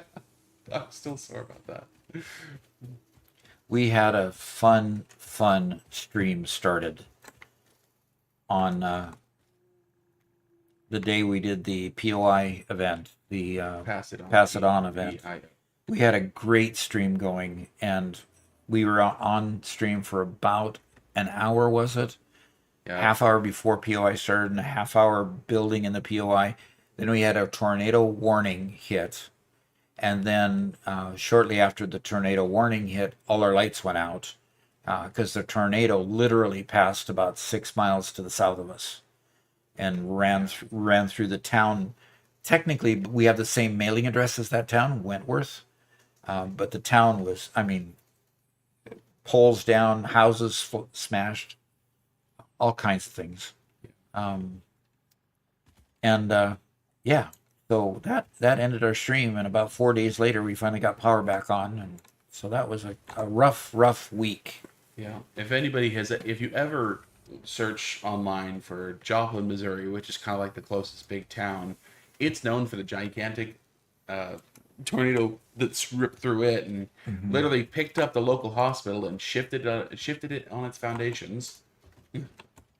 Yep. So that's what our area's known for. Yep, that's Big tornado.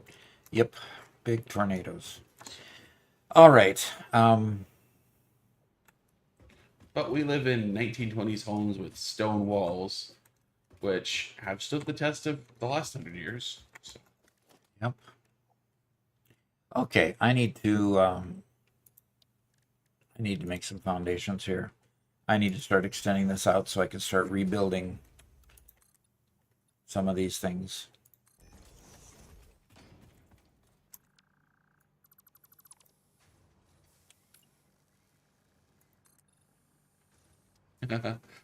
Porta J says, "Oh, hey, I grew up in Tacoma. Nice to see another Pacific Northwest native." Yeah, down in Pierce County, some of us. We lived in Snohomish. Actually, we lived in King County for a time, and then Snohomish County for a more time, and then eventually moved from Snohomish County. So, and frankly, while it's very beautiful, I'd never want to go back there. I just miss the mountains. I do miss the mountains because the things they call mountains here just aren't. Yeah, I miss them. I, I was very active in scouting groups in that area, which meant we did a lot of camping and a lot of hiking, and we got to explore a lot of the mountains, a lot of nature there. And oh man, I love it. Did you go up to Mount Pilchuck on that? Yes, sir. You did. Gosh, I would have loved to be with you then. Yeah, I don't think I was physically capable of actually making that. yeah. Some of those hikes were a bit much.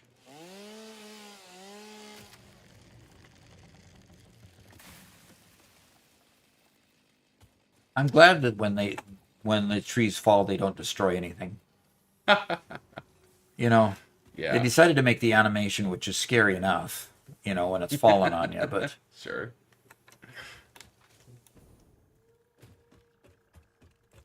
okay, there's a cable that goes through the wall somewhere in here. It goes to that power pole. Great.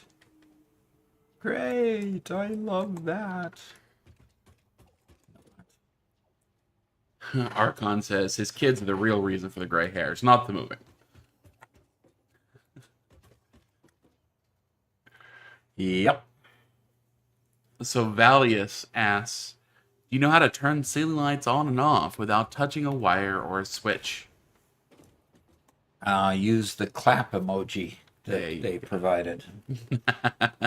He said, "I saw a post saying the doc knows everything about Satisfactory, so I had to ask." Uh-huh. Well, I don't claim to know everything. I know a lot of things, and I'm always learning. And, users online, everybody online kind of reminds me, hey, Doc, you can use the hotkey for that. That's the one thing Doc does. Hotkeys. I don't do hotkeys very well.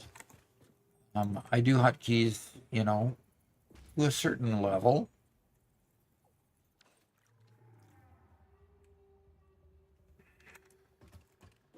So This Goga, this just goes into there. the one who asked about where you're from, he Uh-huh. says, "Very interesting, from South Africa. Uh-huh. Also watching YouTube, watching over this Twitch. I love the casual chat and stream. And who's the guy chatting as well so I can follow?" Well, my name's Robert. I'm Doc's oldest son and his editor. Yep. Yeah, we hang out together and build this channel together. Yep. Editor and I would call best friend. Definitely. In fact, we started our first business together when I was a teenager. We've done a few of those, haven't we? Yes, we have.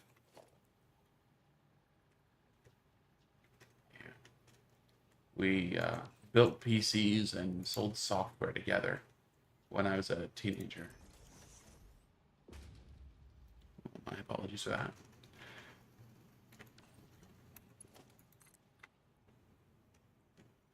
But this, by far, has been the most successful venture. Yep. The second most, I think, was the bookstore, which also did Yeah. fairly well. Fairly well. Um, fairly well. It's just the part that didn't go fairly well is it needed to grow. We didn't have the room to let it grow. Yeah. So, theoretically, okay, so going a bit into the book business. First off, we're dealing with used books. The cost of the used books is practically nothing. Um, it's just they need to sit on your shelf for long enough till eventually they suck. There's a certain critical mass where you have enough books on the shelf that with their average turnover, the size of the warehouse doesn't have to get any bigger, right? Because the turnover is high enough that you have a certain throughput that you're making the amount of money you need to make. And we just never hit that. Yeah, exactly. And it just kept getting bigger and bigger and bigger. And we got more and more books in stock.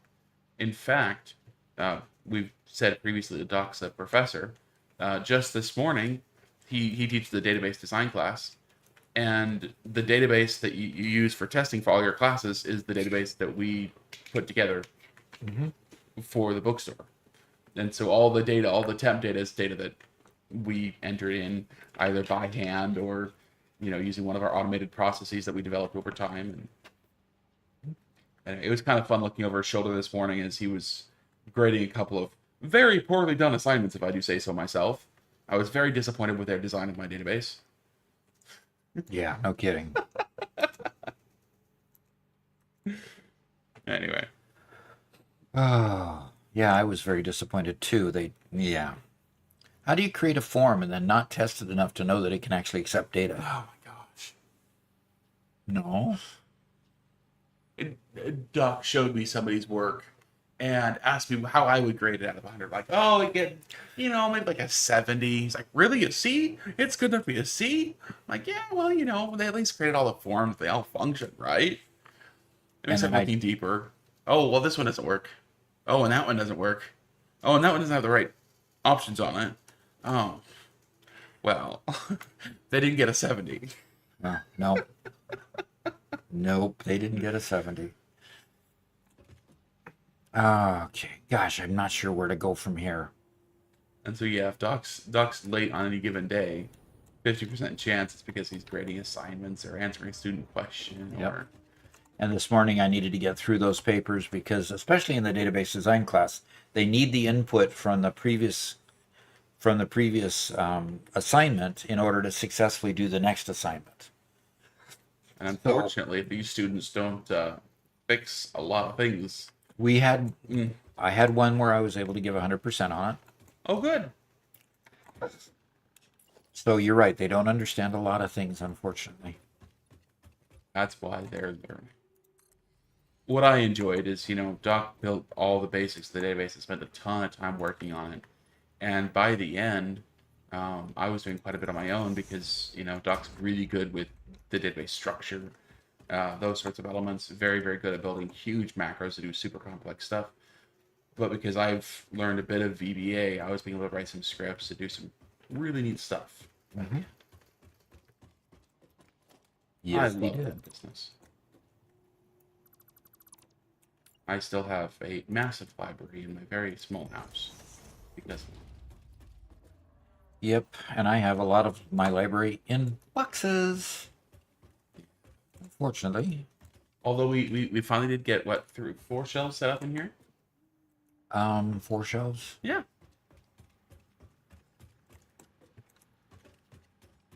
First time chat from Odyssey Oblivion. He says it's a shame that this game isn't bigger and have more of an audience because this game is so good. Yes, It it has is. such a niche community, but I do love your content.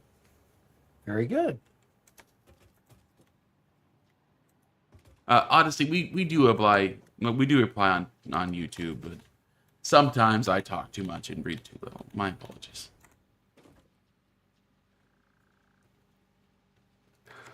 Tuna asks, whose idea was the YouTube channel? COVID. There you go. COVID forced me into using YouTube for my lectures with the university. And that's what got me into actually posting content on YouTube. So this is my 5th channel, the second of which has been monetized, and basically monetized for pocket change because we're not successful enough to actually pay a mortgage payment yet. So, and why is the power out? Because I cut a power pole out here and I haven't figured out which one I have to reconnect. So, so to answer that one question, okay, that's the bad part about getting rid of your rat tail factories and building a decent one on platforms and such. So, I got to figure out which one of these needs to be reconnected. And I have power coming in from somewhere.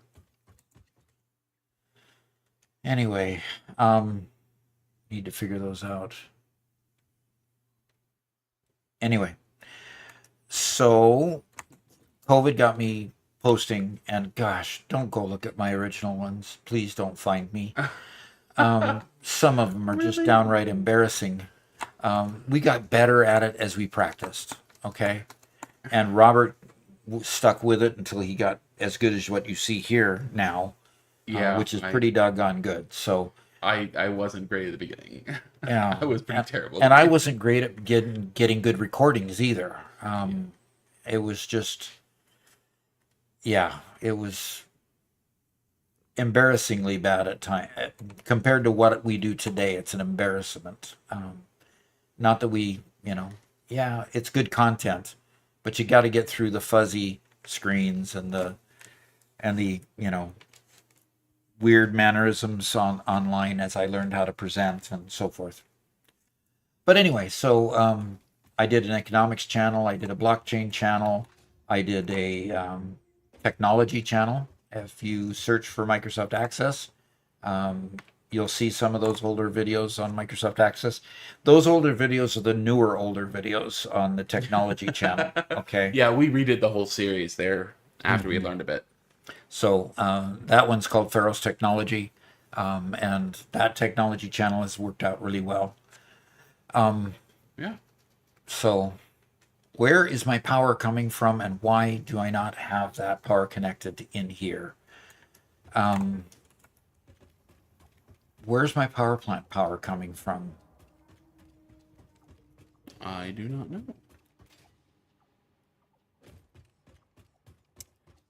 Crytek says, "Hey Doc, I hope you're having a good day." Oh, having a great day. Yeah. Having a great day. See, all of these are powered up. And this line comes in here and goes to there and then to there. Okay. And these little wimpy power poles, which I could delete half of them, go to there and go to there. And is that the problem? Because that's disconnected. There, over to there, and yes, I did not connect this one.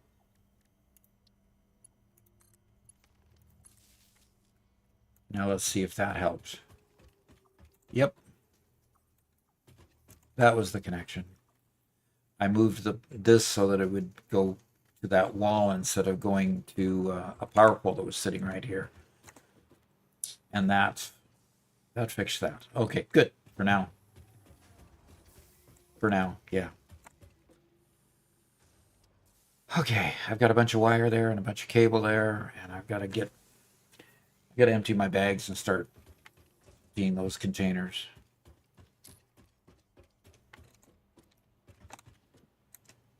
I'm going to go out here. And I'm going to do something that I always hate to do. Casaba Farago says, "Hi, you just got the game a couple days back, found your stream. It's really fun and already learned a lot." Fantastic.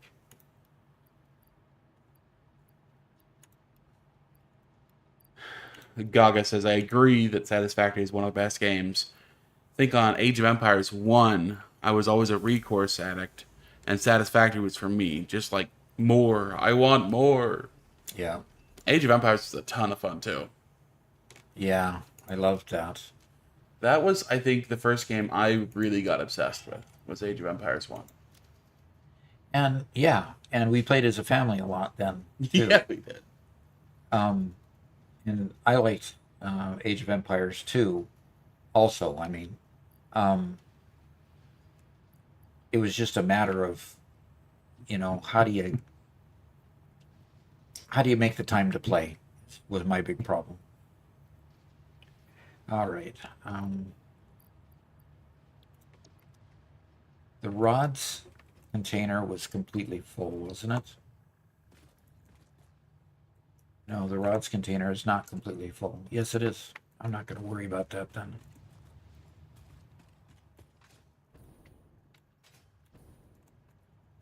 Yeah, Doc was always a very busy, busy man.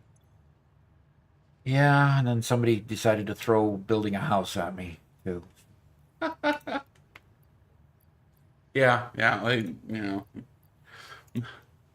Golligrim says, not a stream related question, but is Garrett's book info going to be posted in Discord? Yes, sir. Now, if we post it in Discord, do understand that he does not conform to the standards in his book of this channel. Okay, Yeah. so we'd have to kind of put a disclaimer there. He doesn't necessarily conform his language to being kid friendly content. It is more of an adult book. So Yeah, I threatened a long time ago, and I need to get with Caffeinated and get it built. But I need to build a links channel on Discord so we can link to, because there's a lot of people in our community who have their own YouTube channel and stuff like that, and we'll link Garrett along with that. mm-hmm. And my daughter is the daughter that's building the house has self-published a book. Actually is almost to the point of publishing her book. Yeah. And that one would be more kid friendly. It's meant for the teen audience, mostly teen girls. Is she still looking for a traditional publisher for that, or what? She's still undecided, but I mean, she's building a house and she's 6 months pregnant, so Yeah. that's kind of gone on the back burner. Yeah, So. yeah. I imagine so.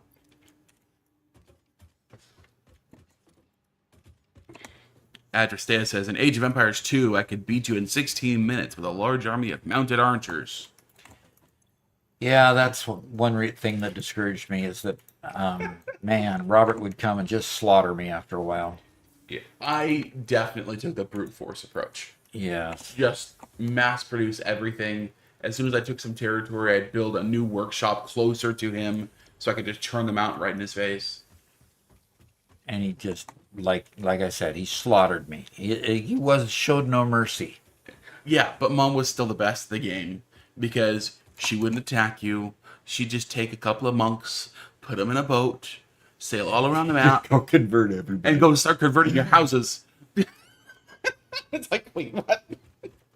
What do you mean I can't build any armies? So here I would be attacking Dad, and suddenly I can't build any more armies. I look at my population limit, and oh, wait, you have 160 units out of 40. Huh? Right, because all your houses were gone to the other faction. Right. Oh, it's terrible. Okay. I've got a lot of stuff that I just need to get rid of.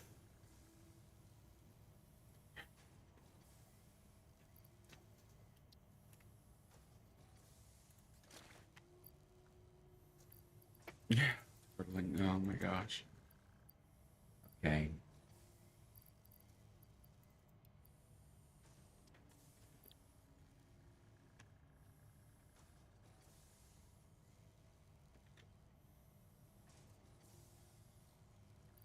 All right, that's...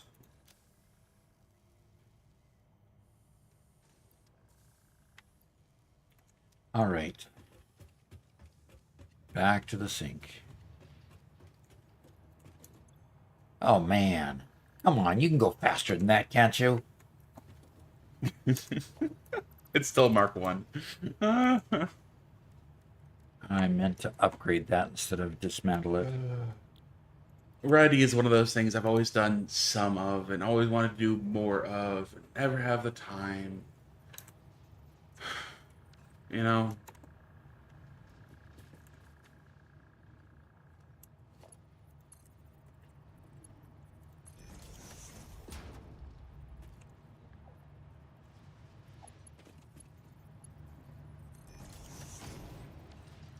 All right. That moves it a little bit faster. Still Mark 1 belts. Could you believe that?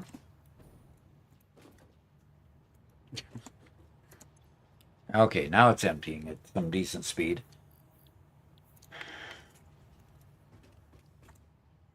Okay, so we've kind of stepped back from building the modular engine, and right now you're just Trying to get rid of my rat tail factories because I was yeah. frustrated with my modular engines that I didn't have a good solid supply line to supply that level.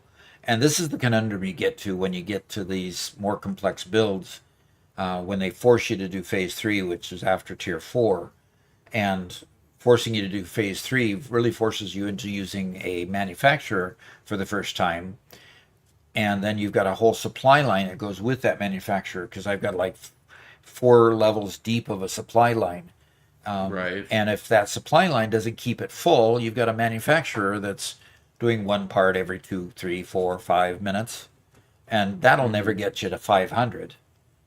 So that I need in the modular factory. So in the modular for the modular engine. So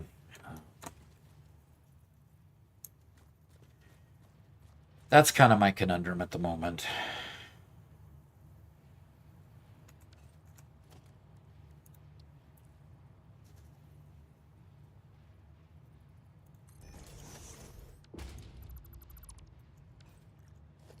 Okay, get the idea once and build twice, right? Sure. Conogrim says, I've been waiting on those Japanese robots the last 25 years that are gonna do everything for me and make it so I could take time to write my book. I'll keep waiting. I don't know. So It's coming closer, isn't it? yeah, they are coming closer. Problem is, it costs the price of a house. You know,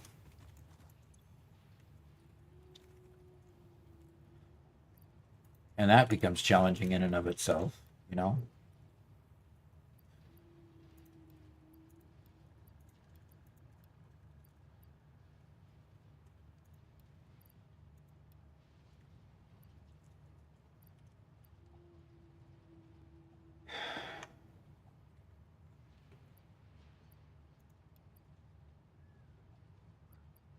Okay. And of course, Doc, you were even flirting with writing a book character. Yep, I've got it. I've got the characters mostly fleshed out. It's just hard to make it. To me, it's hard to make it sound real because it would be um, more in the management sort of finance background type of thing. Somewhere in the uh oh, what's the guy's name? Gosh darn it. Not Tom Clancy, the one who passed away too young. Jurassic Park guy. Oh, Crichton. Crichton. Kind of a somewhere in the Crichton Clancy sort of environment. Exactly. House of the Rising Sun.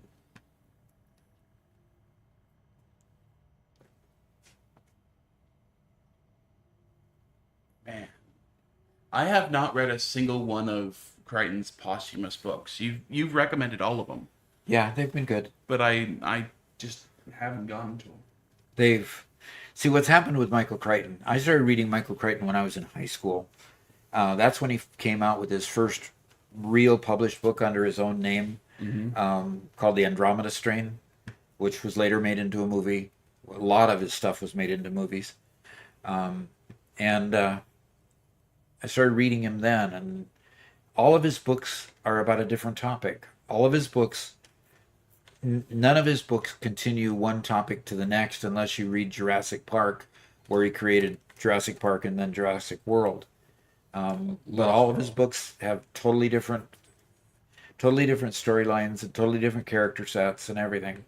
So he was an incredibly prolific writer, in the respect that he would write about 10,000 words a day, which is, that's called a brain dump.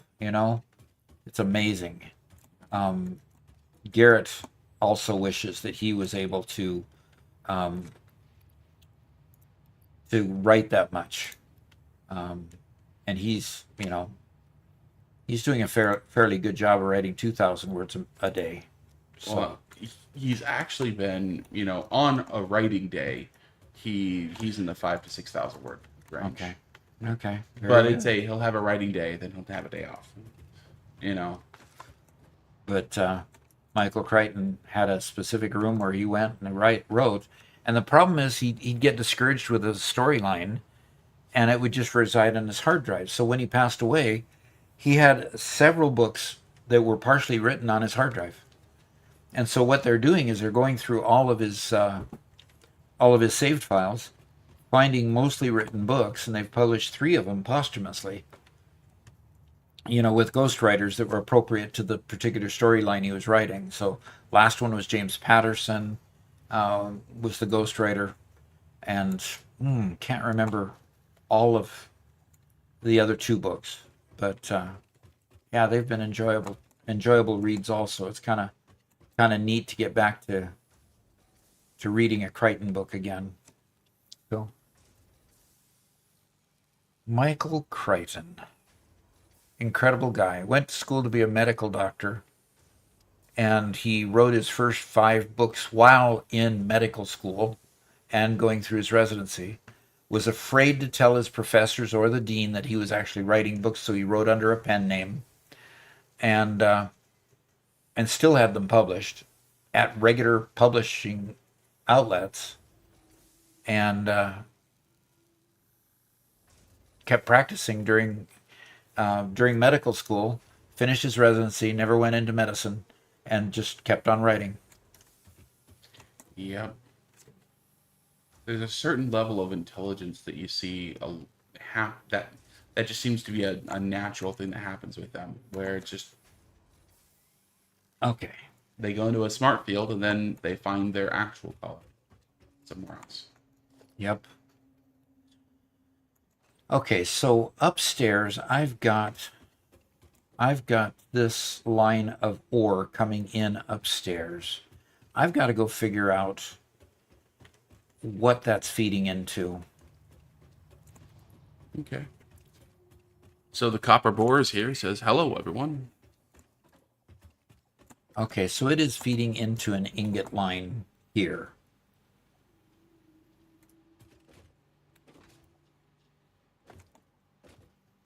It's feeding into an ingot line here and then making ingots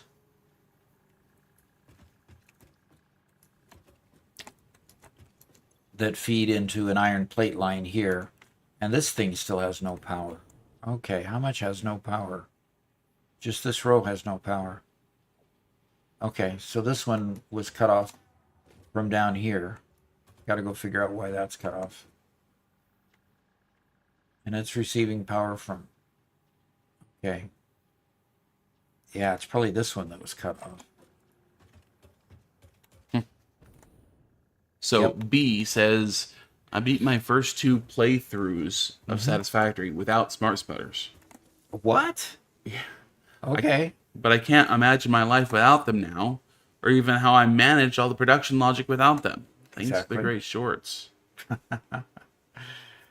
Good. Yeah, never, ever, ever mix items. Mix items. Somebody talked about the challenge of mixing items. Well, no, I mean, if you don't have smart splitters, you can't ever mix items on a conveyor, ever. And you have to, I guess, you deal with overflows for everything. Man.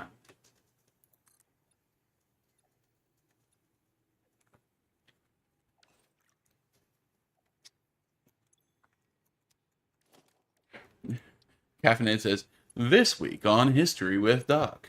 Yeah. Yep. Now I'll see if that line is working upstairs.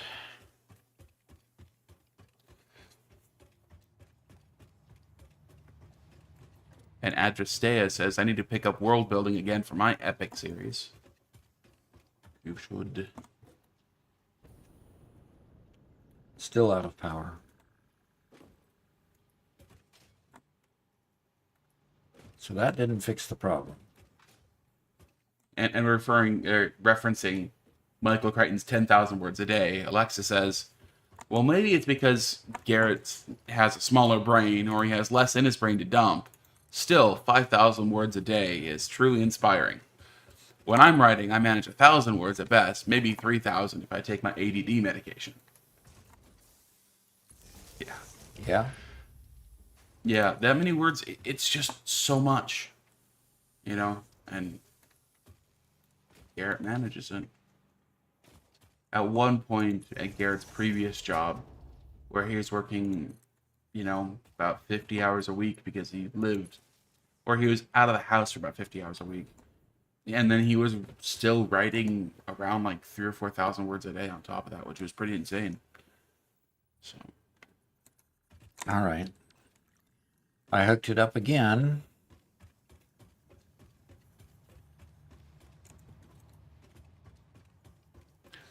Goga says, I started Satisfactory when it came out.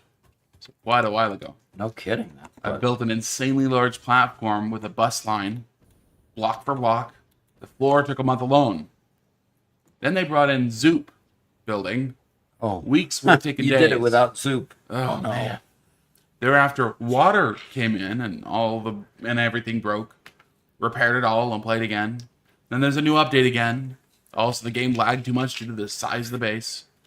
So I paused everything until things got finalized, and now I have time to play again. Cool. The lagging again because the size is a real concern. It was a real concern to us in the respect that we needed. We have the Gigafactory build that's incredibly huge, and it was getting to the point where it would take a half hour to load the game so that we could play it. The 1.1 seems to have taken care of much of that. We're getting in without, all three of us can play without a lot of lag. It is on a personal server that I have here in back of me that we play, and that seemed to have helped a bit. Mm-hmm. But the biggest help was simply getting 1.1's automations and being able to do more because of that. All right. I have ingots coming into these four smelters, and the smelters are just not producing because they don't have an output for it, because the plates over here that go into the reinforced iron plates are all backed up. So I think I'm okay on ingots, other than the fact that I need more ingots to make not just plates in this case, but I need to make rods as well. So I think I need to make another ingot line, and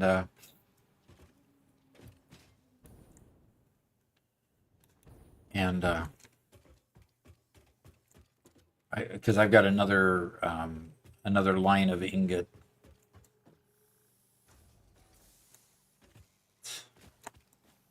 This has got iron in it, iron ore. Oh, you have a conveyor of iron ore. Tisk. I have a container of iron ore. Yes. Samuel Last Name and Xiaomi have joined us. Okay. But where did it come from?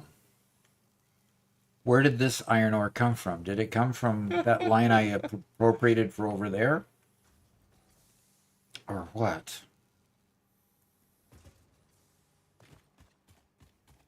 It probably came from this line that I appropriated and put into there. Because I disconnected this line that is also not running. That's my screw factory. I don't have enough output for my screws. And note that, got a lot of them all backed up here. Oh, what a mess. I hate deconstructing the rat tail part of the factory. Yeah. Well, and in release 8, I just decided to make my mega factory somewhere else. And just left it behind, just just let it do what it was going to do, and I just went on somewhere else. And that's one way to do it, but not an efficient way to do it. That's for sure. Yeah. So, Galta Grim asks, so when are we going to see Doc playing Subnautica? I didn't actually go purchase that one the other day, did I? No. Are you going to tell people what you did purchase the other day? Sure. Doc watched a good video by Satisfactory News, and they do some good stuff. Yes. And they recommended a couple of other games for people who enjoy Satisfactory, and so Doc picked them up. Yeah. So he'll be trying those out off stream, and if he enjoys them, he'll play them on stream. Yeah. So I picked up Captain of Industry, Foundry, and Timberborn. I'm most excited for Timberborn. Okay. So, and they're all installed, ready to go. Cool. I think Timberborn is just going to be a hoot. From what I understand, the graphics in that are just comical, and of Yeah. course, it's all cartoonish, of course. But It's just a cute little game. yeah. And then I've also got in here Tectonica, which I can't. I remember playing. It's installed. I remember playing, but I didn't get very far. Yeah. But it was interesting to say the least. Mm-hmm. I don't know when I installed it, but there's a major update here that was. PD Clicks says he needs to play Shapes 2. Yes, he does. That's a very small game that you'd probably only play for a couple of days. Okay, operator. Oh, stop! Time to expand your robotics. Didn't want to go there. Shape PEZ, is it?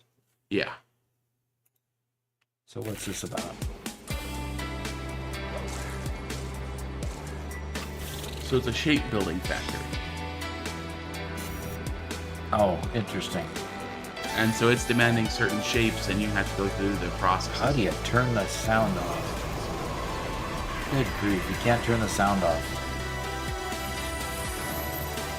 Oh, no, Okay, no. operator. It's the sound was from the video playing below it.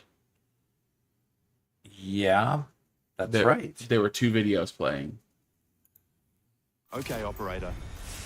Time to expand your robotics megacorp into space. Produce robots of every kind to master galactic Okay, trade. that's Foundry. Anyway, All I need expansion to requires Yep. turn that off. Anyway, I hope we don't get a problem from that. Anyway, playing that music online. No. Being from a trailer, You're safe. I'll look at it tomorrow to make sure, but you'll be fine. Okay. Okay. So, what was I here for? I was in front of the man. What was I here for? Yeah, caffeine. I'm sorry, no space engineers. Space Engineers is on my list, though. Yeah. And Dyson Sphere program is on the list. Alamo suggested that. Yeah. It's one of those, this is Satisfactory's Doc's first game back after not playing games for a decade or two. And so, he's getting introduced slowly. So. And my time is still more limited than I'd like. Yeah. And Alexa, yes, I did call Garrett insane. I think that's well-established fact. I don't think that's up for dispute. I don't think anybody would hear that and say I'm being unreasonable in claiming that Garrett is insane. The defense, it's an absolute defense against libel if it is truth. So, yeah.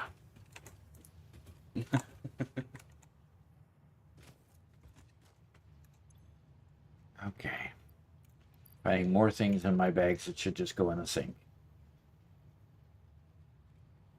And I had 38 coupons in the sink that I just flipped.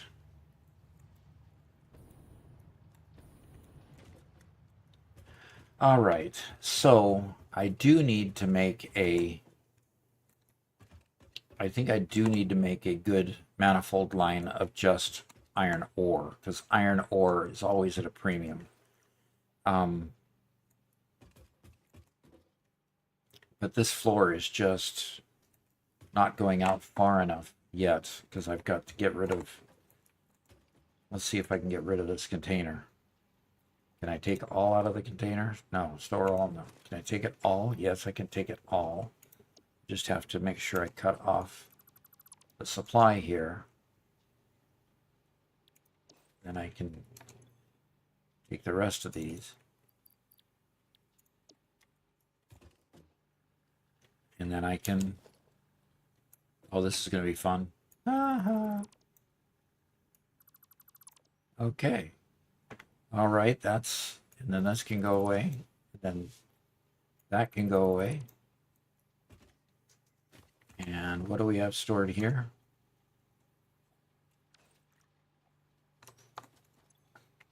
Wire. Wonderful. And Caffeinated asks, when are we going to get Doc and Robert Portal 2 playthrough? Oh, that's right. You can play it multiplayer. Oh, Portal 2. Is that the one where you zip from portal to portal? And you try to get somewhere or find something or do something? that could describe it, but you could also be describing a different game. Okay. The central idea of Portal is that you have a portal gun, and you can create two portals. And when you go through one, you pop out the other. Exactly. Okay. That's what I'm trying to describe anyway. Okay. Yeah. Well, Portal 2 is a multiplayer game of that. So that's something we could play together. It's specifically designed as a co-op experience. Okay, specifically designed to play with someone else. Yes. Are you competing for resources somehow? No, it is a cooperative, fully cooperative, as in, I need you to solve the puzzle, you need me to solve the puzzle.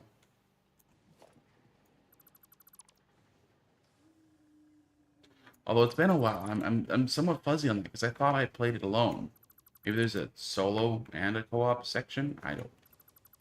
I'll have to be reminded. It's been too long.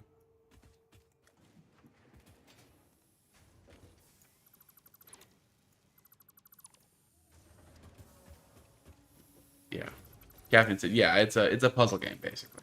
Which yes, Okay. yeah, it's a puzzle game.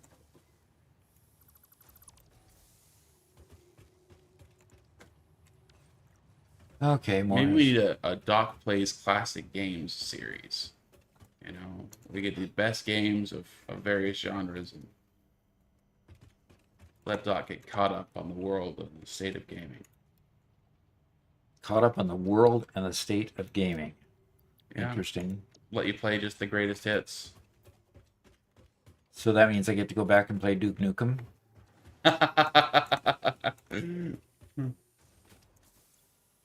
Oh, we don't need to go that far back, but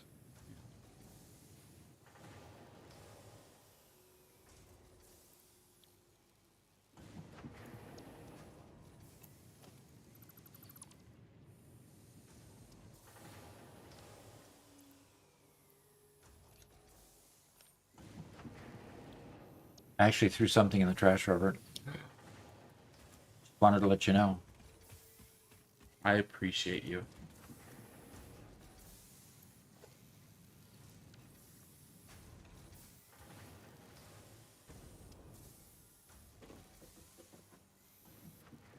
Caffeinated, we said greatest hits. That's not on the greatest hits list. I'm sorry. Wow. What's not on the greatest hit list? Overwatch? Overwatch didn't make it? No. First off, live service, therefore, it's changed too much. So back when it was good, it no longer exists. The what service? Live service, meaning that the game gets updates and changes and stuff all the time. Oh, okay. And you can't play on a previous version. You know, it's just not available anymore. It doesn't exist anymore. So.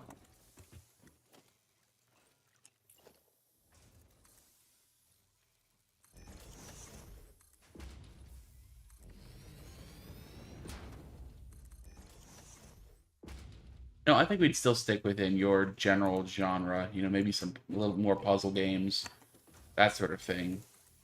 But Sims, general simulators, that kind of stuff. Yep.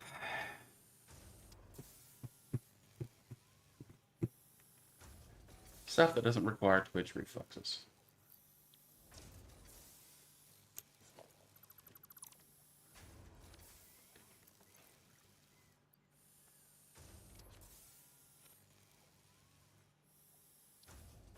Oh.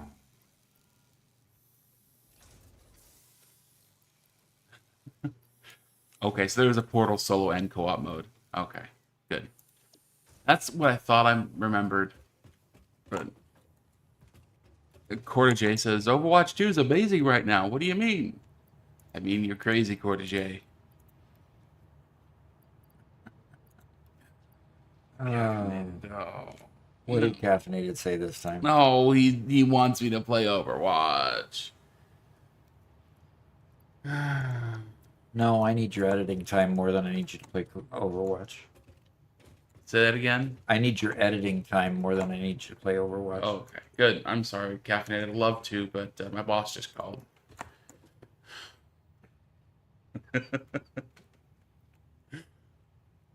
Oh man, I was just about to get the game updated, but All right. We are going to put a smelter line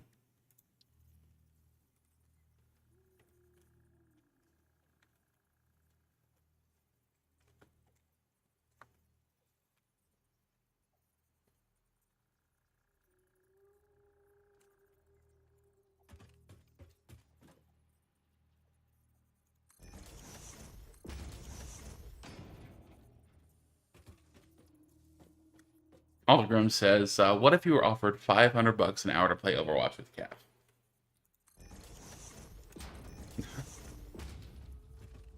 But if something were that.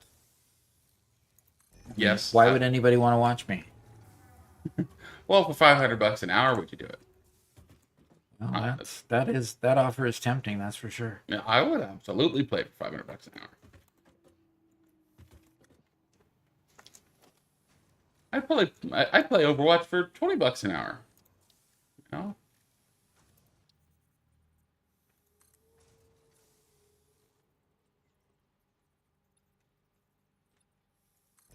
Not for very long, but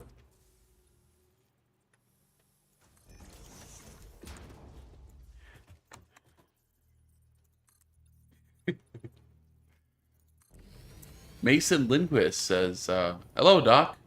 First time I've caught one of your streams. Thanks for all the educational videos on Satisfactory. I always use the setup for water pumps. It's amazing." Fantastic.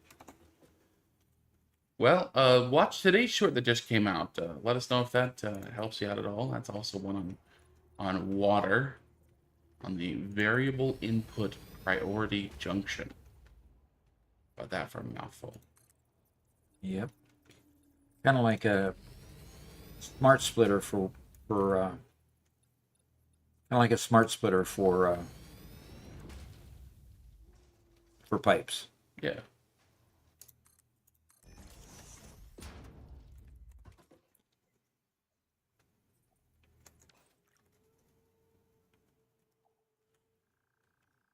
I guess you'll never see my top 100 Bastion gameplay.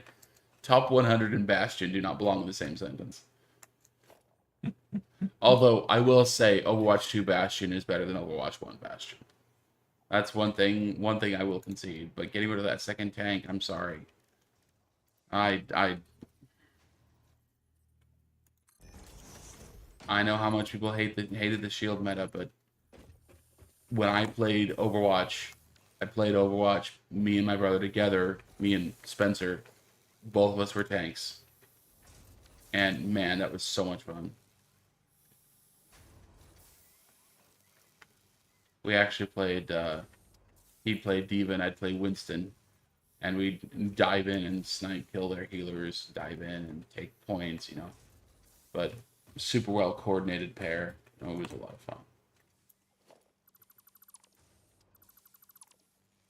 dive in, drop a shield, isolate him for the rest of the pack, Yep. electrocute him while Spencer would. Electrocute them. Yeah, the Winston is a giant space monkey with a Tesla gun, basically. Okay. And so yeah, I'd jump in there, land on somebody, drop a shield around him so their allies couldn't get to him and help him. And then Spencer would dive in there and blast them away with rockets. It's fun. We also do a little tanking on the side, too. Yeah. Just for good measure, huh? Just for good measure.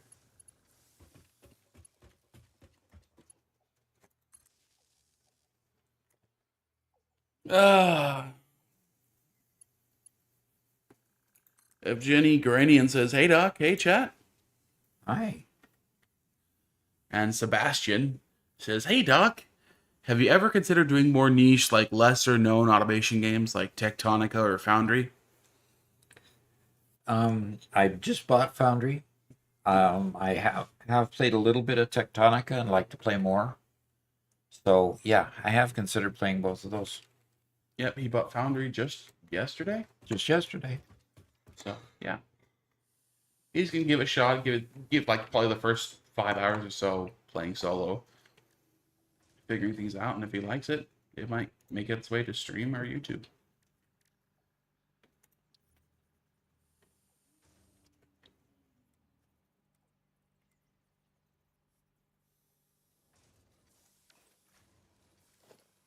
Gondogram, no, Doc has not played No Man's Sky. Garrett and I both did. I was one of those silly people who paid money to get it early. Or paid money early to get it. And then was highly disappointed when it came out.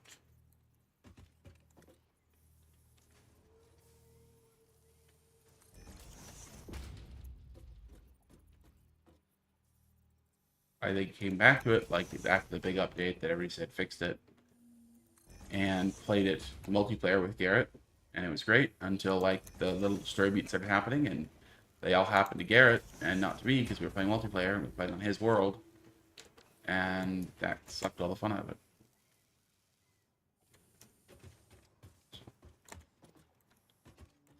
So did it make you? Was it a make you jealous situation? Um, Or memory's it was fuzzy on just exactly how it worked. It was something along the lines no of fun? because of the story beat, he became the captain of a giant ship or something like that, and I was just left behind. It was something like that. Okay. It was just like, eh. If multiplayer doesn't let you enjoy the same benefits, Yeah. that doesn't help. And, you know, it's entirely possible they fixed it, but it was also kind of like a borderline game. It wasn't one I was super enamored with. So it was easy to let it go.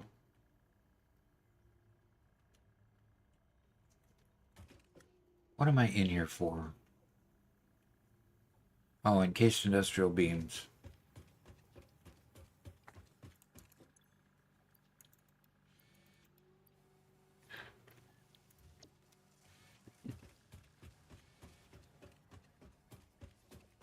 Oh.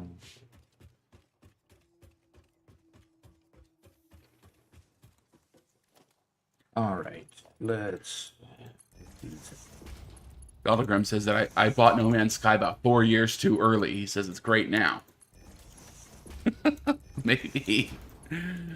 Oh, man. And the monkey with drips here. He says, "What up, Doc? Rock on a dock in Newtown while I'm on a yacht." You're on a yacht? Or is that just the I next think it's word part of of the the rhyme? rhyme.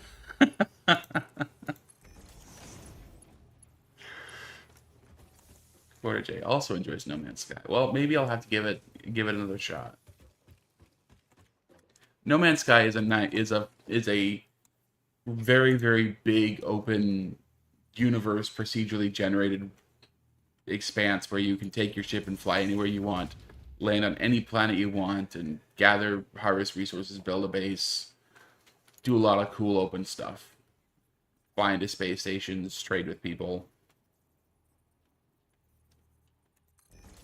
Yeah.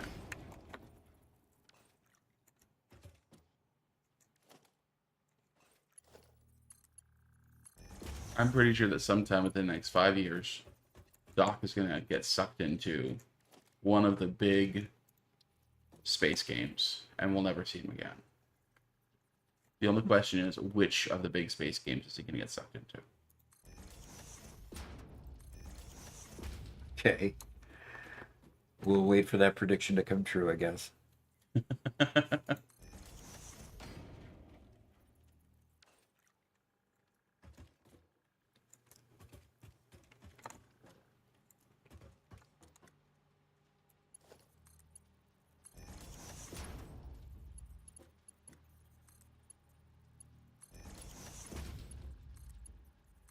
Okay. I need to check to see what the capacity of these conveyors are. Okay, Mark IV's capacity is 480. How much will this miner? Oh, I got one more here. See, here I am just chatting away, and Doc's locking in more and more, rebuilding his stuff. So his brain's fully in the factory, and I'm just babbling on. Yeah, you go to Babylon a lot. Oof. Station number 5. 90s reference. 90s reference? Babylon 5. Ah, My lack I of missed sleep is that catching one. up. Man, I think, Oh, why do you always have a lack of sleep? yeah, Gauntlet Grim EVE Online. That seems like Doc's channel. Could be. I've heard a lot of mixed stuff about modern EVE Online. I haven't played that in a long time. So Kevin watched the short from today, Doc. Yeah. He says just watch the YouTube short, and it's incredible knowledge. Not having done nuclear power before, this will be a huge help to prevent me from creating Chernobyl. Yeah, exactly. We had that happen more than once. A lot more than once, yes.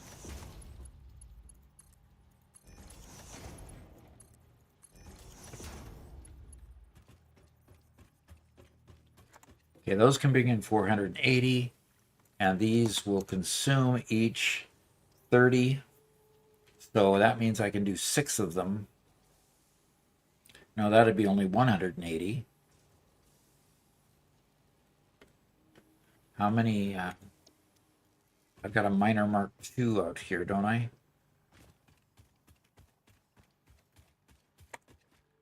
I've only got a minor Mark I. It'll do 120.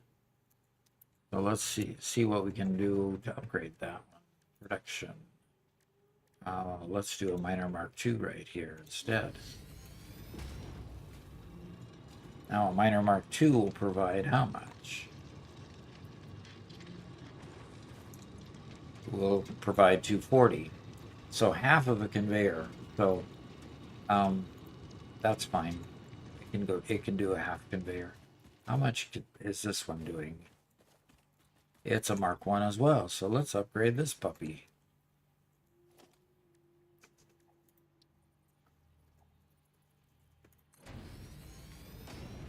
And I'm going to put that splitter right back on here, and I'm going to appropriate this line back to fund that other line. Because honestly, this isn't getting utilized nearly enough. So let's go here and put a splitter back on here.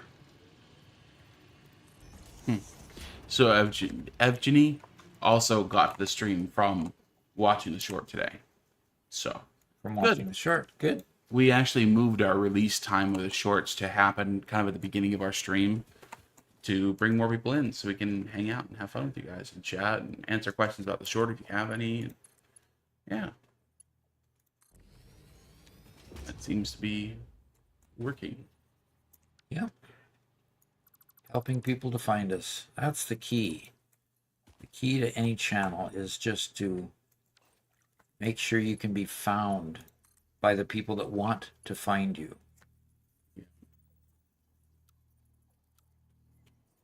By the way, today's tip is not just about nuclear power.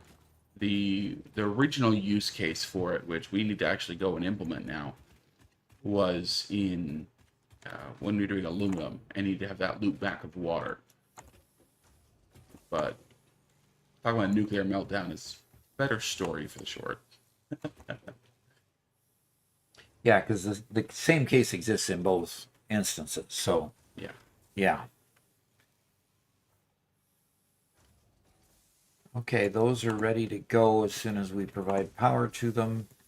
It looks like we have a raid on Twitch. 27 people joining us from Lupus Mate. Alrighty. Good, good, good. Well, thank you very much. Hello, everybody. Hello. Yeah, first time chat from Lupus Mate himself. Thank you very much for coming over. Thank you very much too. And all you guys that came over to us, if you haven't followed our channel and would like to, please hit that follow button. We're at 1,222 followers at the moment, and would like to continue to up that number as time goes. Alrighty. So I've seen your shorts, and I had to raid you. Okay. Well, thank you very much. Appreciate it greatly. Yes, definitely. So today Doc is playing on his Doc Solo world, which is still a fairly new world, and today he decided to destroy everything.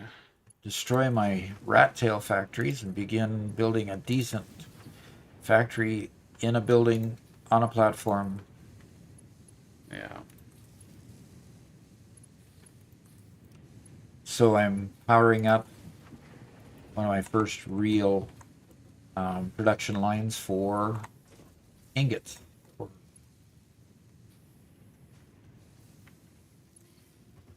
The iron ingot in particular. And I need a power pole here. So, and Gauntlegrim just gifted 5 tier 1 subs on Twitch. Alrighty. So, yeah, how about if you tell them what subscribing does for everyone?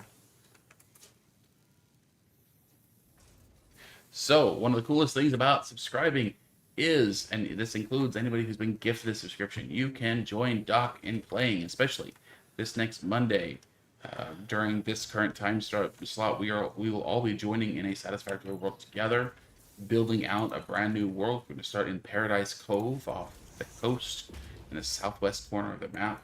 It'll be fun because we have to bring in all the resources to that location. It has no resources natively.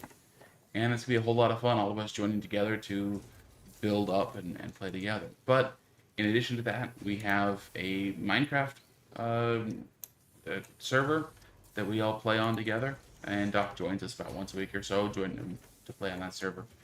But to gain access to any of that, you must join our Discord. And if you have your YouTube account, if you're a member there, or if you have your Twitch account linked to Discord, it'll automatically give you the role, and you'll be able to get access to the servers there.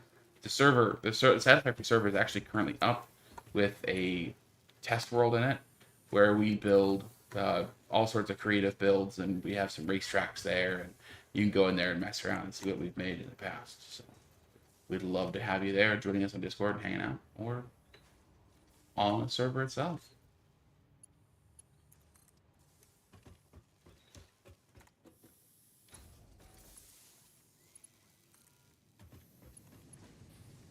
So Nem says, I assume you've already finished the game or now just replaying it, but how long does it actually take to finish the game? As long as you want to take. In other words, in the world that I could have finished the game, I've not finished the last phase of the space elevator. So I've not actually finished a game yet, and started enjoying building with all the neat tools that you get way at the end of the game. So I haven't actually finished a game. So how long does it take?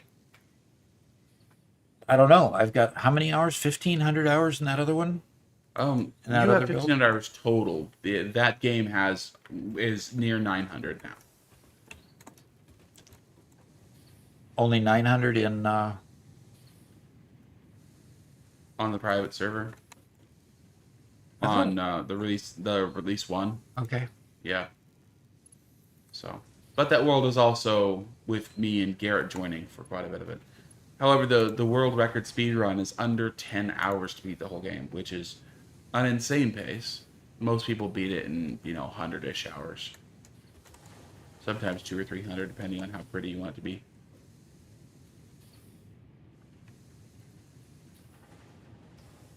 Yeah.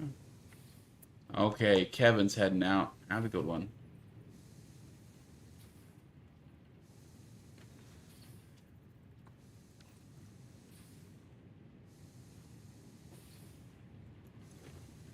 It's for a different reason. Yeah. It had power. Well, Gugo, we appreciate you being here and watching. Yes. Oh, to let anybody know, next week we will be having our showcase. That's when we take pictures of builds and cool stuff you guys have posted on Discord and review it here live on stream with Doc. So if you've been working on something or you're just kind of polishing it up, kind of take this time to post a good picture of it on Discord. I usually close that out basically the morning of the stream, so you have until Monday if you want something to appear on stream to post it. Doc just took a couple of cute picture of his cats this morning that I'm sure he's going to post too. So we also have a section for your pets and your cats and your dinner and whatever other silly things you want to post. All that's open to be shared as well, and it's just a fun time to hang out with the community and see what everybody's doing on Minecraft and Satisfactory and real life and whatever else you're doing. Yep. And if Doc enjoys Foundry, we might be adding a Foundry section. Okay, 240 can support 6 of these things, and I just built 9 of them. So I'm just going to undo the last 3 here. Yes, and Adjustay says, and then everybody can enjoy my road. There you go. Cool. Adjustay has been doing a super slow build. Building out a really nice road crossing a bunch of biomes to bring everything along. Yes. DeMonkey says, if I sub to Doc and play on the Minecraft server and my sub expires, do I get banned? So there's about, I think, a 1 week grace period after your sub expires before you lose your privileges there on the server. So, you do have time. You don't have to immediately resub. But yes, it is maintained for members only. So. Oh, and the other big deal. No, it's not being banned. You can continue to join us. Just won't be playing with us. It's all. Yeah. I hate the word banned. Yeah. One of the best things about being a member, if you guys become a member on YouTube or on Twitch, even if you use your Prime sub or if it's a gifted, on Fridays we do a recording stream.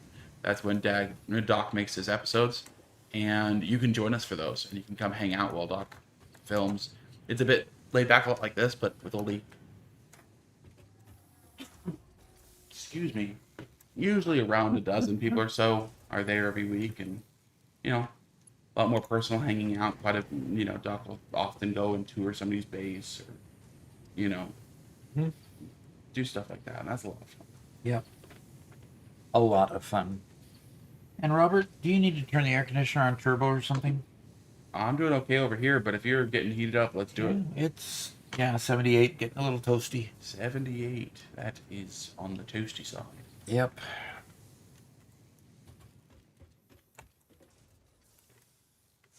Yeah, actually over here, we're doing fine.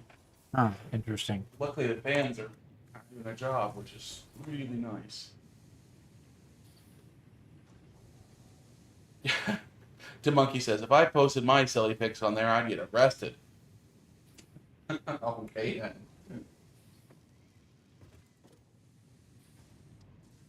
Yeah, we wouldn't want that now, would we? No, sir. No, turbo is on. Okay, You okay. shall get cooled. Hopefully that doesn't affect the sound quality too much, guys. Yeah, good.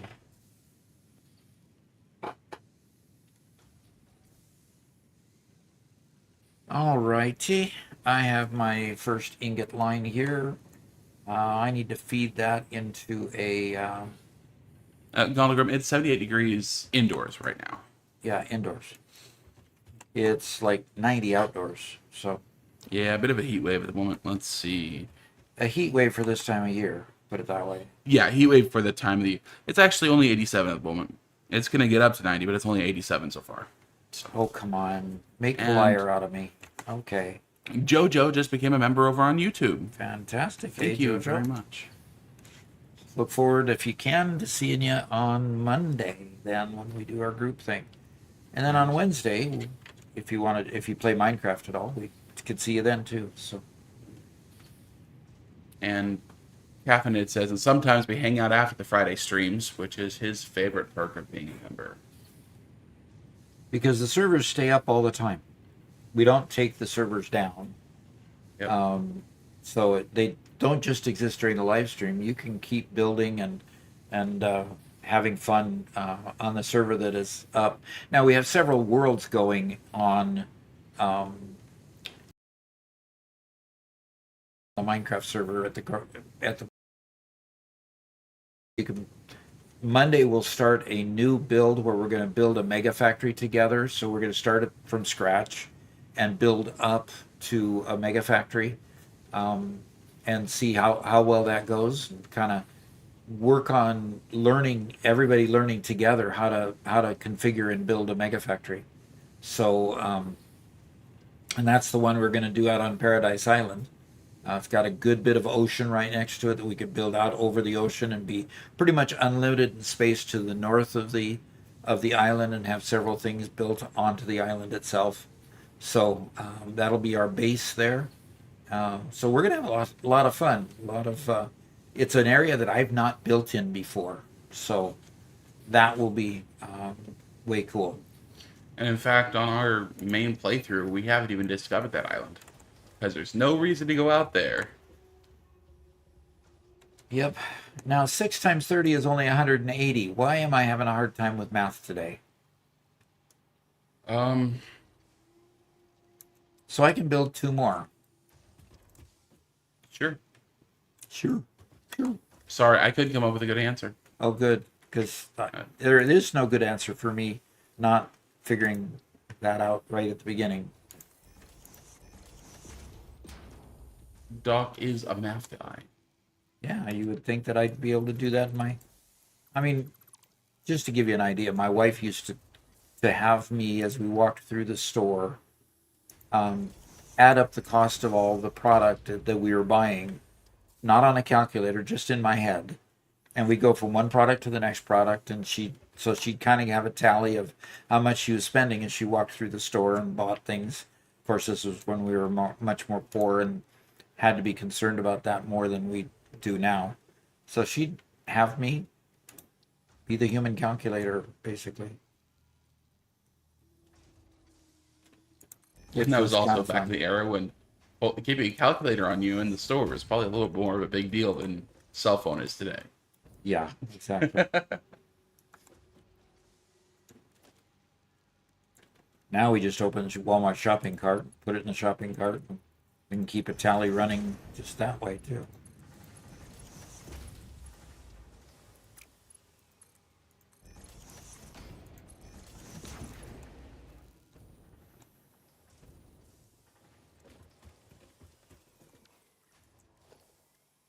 Oh my. Wait, caffeinated. Man, it's 92 in North Kansas City. Wow. Yeah, Are we that? they were expecting it to be hotter up there than down here. Wow. I'm so sorry. And it's 90 degrees in with it feels like 99 because the 76% humidity down where Console Room is in Florida. Oof. Yeah, that's stay indoors weather. Goga says, treasure the time with your father. Great relationship with you two. I do. I do. Yeah, when my dad went, I missed him greatly. Now he wasn't the best father in the world. I don't think you could say anybody's the best father in the world. But I missed him because he he'd be there to bounce things off of when I needed help with wiring or doing something. Um, so yeah, I missed that once he was gone.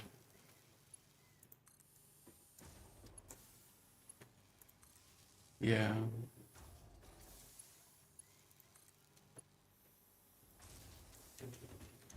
It was definitely an experience going out to see him when he was living down in Texas. Yep. Because it was a hike. Oh man, It was he was living a an eight stone's throw from the border.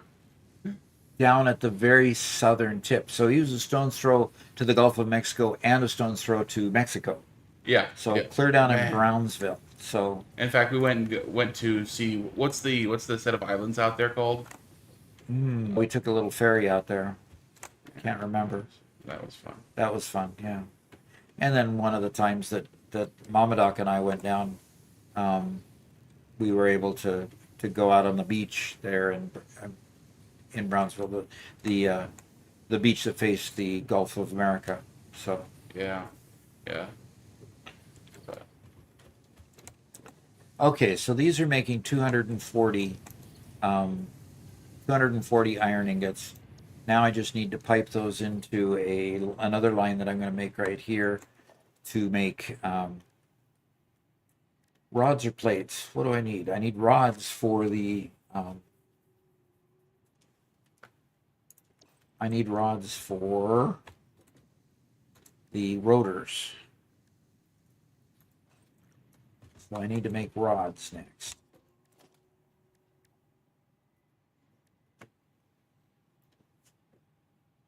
So I've got plates being made inside. So I've got plenty of plates being made. So rotors is next. So production, constructor to make a rotor.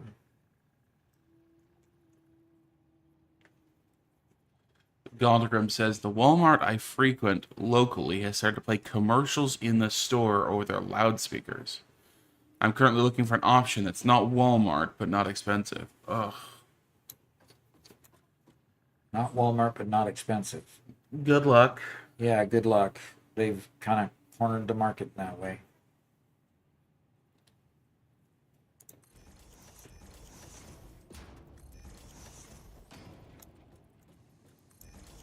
And Olivier says, "Hello, Doc." Hello, hello. Olivier? It's Oliver with an extra I, so it's either Olivier or Olivier, maybe. If it's pronounced French, it's pronounced Olivier. So He's an Oliver, but he's more Oliver than all the rest of the Olivers. So he is Oliver. I know. I think you better stop while you're ahead. Oh, okay. Yeah. As long as I'm ahead. As long as you're still ahead, yeah.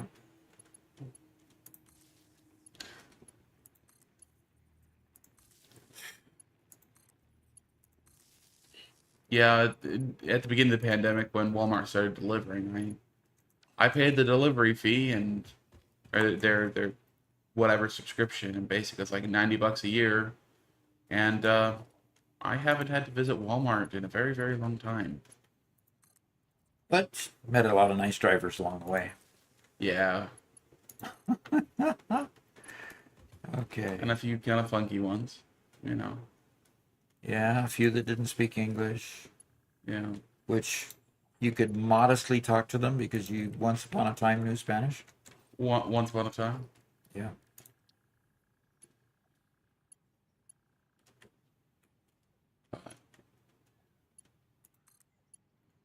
Also, some people who you couldn't really speak to, even though they spoke English fluently.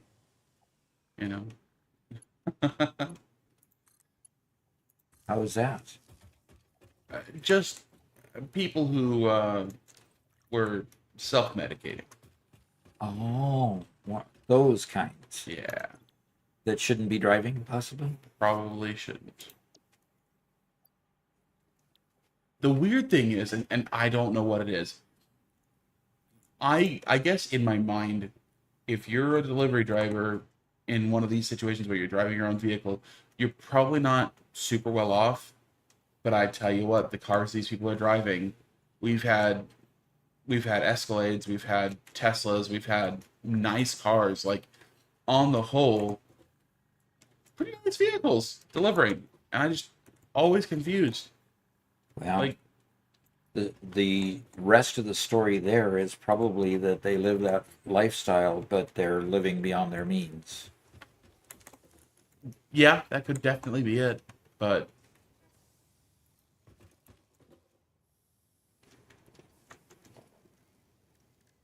Yep, could be it. Might be totally off base there. But and Olivier says, "Hello, Doc. It's the French way to say Oliver. You're pronouncing it right. Awesome. Not the rest of the ones, just the original one we started with."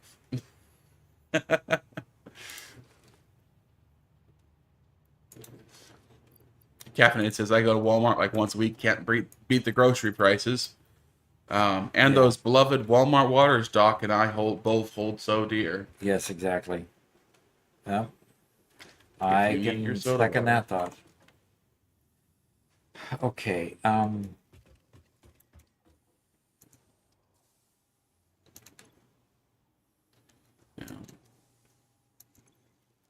Galdegrim says, "I used to do Walmart delivery. Just can't do that anymore because they're so terrible at a string of 6 months where they couldn't get a single order correct. Even with pictures, they banned my account. I just have no words, no kind words for Walmart." Oof. Ouch. I've had a few So they mistakes. banned your account because you returned too many items? Probably is what that led to if they couldn't No, get I it think he right. did the delivery side on it, and he would get in trouble because the delivery was bad. Yeah. I think that's what he's saying. Yep. Because I know that Gauntlegrim does Uber and stuff from time to time.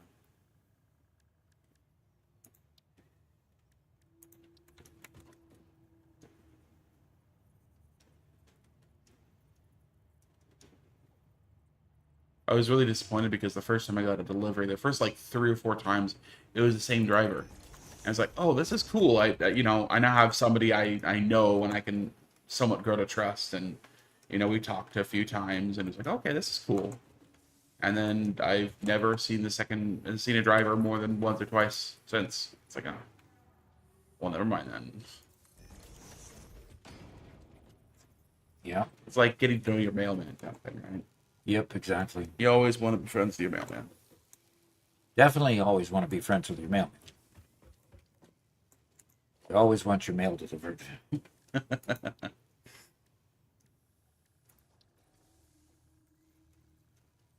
Just in case they go postal.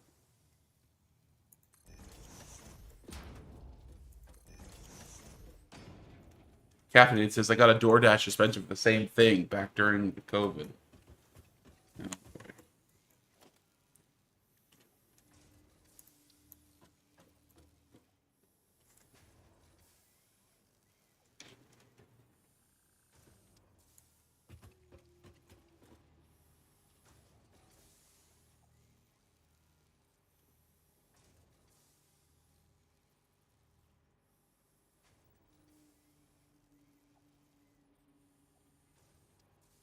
Yeah, Gobblegrub says, "Yeah, pretty much too many returns on Walmart delivery. I get things like gallons of almond milk, which I didn't use, instead of whole milk. Which the gallon of almond milk is more than a gallon of whole milk. It's absurd. You can just keep it. What's the point of keeping something I don't like, won't use?" Oh, okay. Yeah, I have it strictly set to do not substitute on everything. Um, Garrett did an order using my account the other day and forgot to set it on one thing, and they substituted it for completely the wrong thing. It's like, oh, well, that's useless. So, Yep. IDK says, "What's up, Doc? Just wanted to ask, where'd you build your factory? I need a good place to build. Love the YouTube shorts, by the way." Well, this particular build is in the northern forest.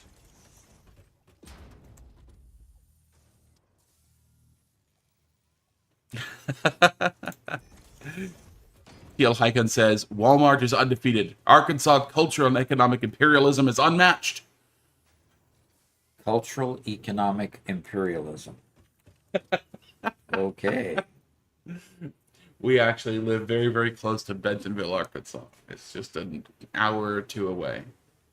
It's only an hour away. Only an hour away? Yep. It's to get to the oh, and everything is named either Walton Street or I mean everything's named after the Waltons there. Yeah. They really did. I mean, they put Bentonville exists because of that. Yeah, exactly. 10. I need 16, folks. Got too Sir, much infrastructure over here. Sir Swank says, it's fun to catch you live, seeing your shorts and some VODs. Keep up the good work. Thank you. We shall keep up the great work. We shall move on. Oh, they weren't substitutions. They would just end up delivering somebody else's order to Galdagram where items were missing or whatever. Wow. See, I've had that happen. I've In kind of Kansas wondered. City, huh? I've kind of wondered sometimes because I have had things missing. It's just like, it's a $2 item, or it's like, is this worth putting a ding on my account? Because I know they're going to ding my account for it, to complain about something. In fact, there for a while, I was buying refurbished electronics from Amazon, and I got a string of bad ones. Like they delivered a monitor to me that just didn't function. And it's like, nope, I'm just not buying refurbished from Amazon anymore because I'm worried about them deleting my account.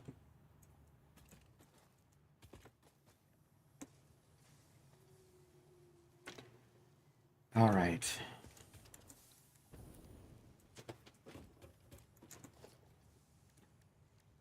So Caffeinated says, they can't accept groceries back from you once they've delivered. It's a safety issue.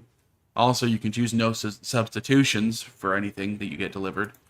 And his wife's Even. yeah. Stream poof? Oh, stream died completely. Oh no, not again. Okay, it shows we're back on Twitch. Yep, and we came back up fast enough that it only dumped our viewers. Only dumped our viewers. Okay, well, only the most important part got Yeah, deleted. exactly. Only the most important part. Oh, guys, we're sorry about that. Hopefully, people start trickling back in. Yeah, because it didn't even change the session clock. No, but it didn't.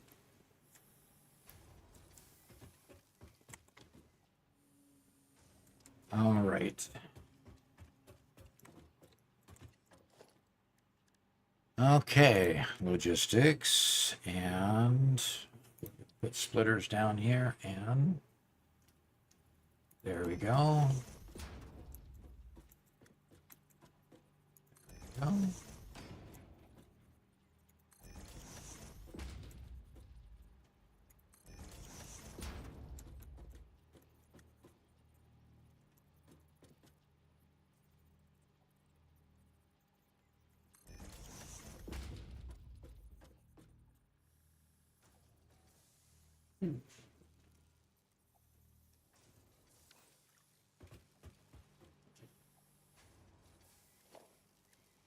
Okay, good. Stuff room is back. Good. First time chat from Annalindra. Good, you're here. Gallagher says, got it. No more bad mouthing the Walmart overlords. Uh-huh. Yep. That's We just been slapped for that. Yep, it's we live close enough to Bentonville. Obviously, they're the ones in charge of everything around these parts. Yep. So they've been spying on our stream and said none more of that. We will just put a stop to that. Well, Doc, I feel a little bit parched at the moment. Would you like to have a Walmart branded clear American water? They truly are the most refreshing beverage I've ever had. I would love one. Although I've already got my strawberry one sitting here, which I am just enjoying very, very much.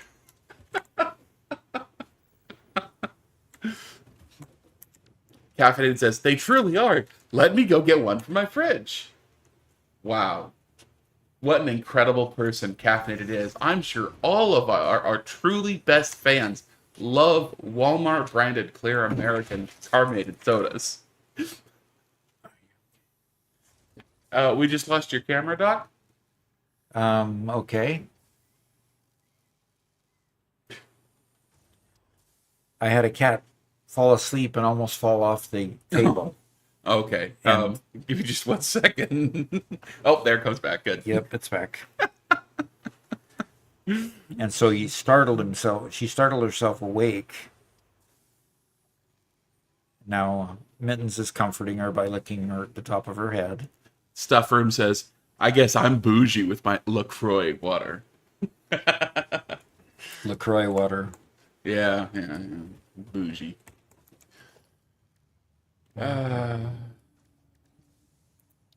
Alrighty. Continue with my splitters. I've got a combo manifold here, which is interesting. I've got half of it single-sided and half of it double-sided. Which ought to be cool to hook up and watch it fill.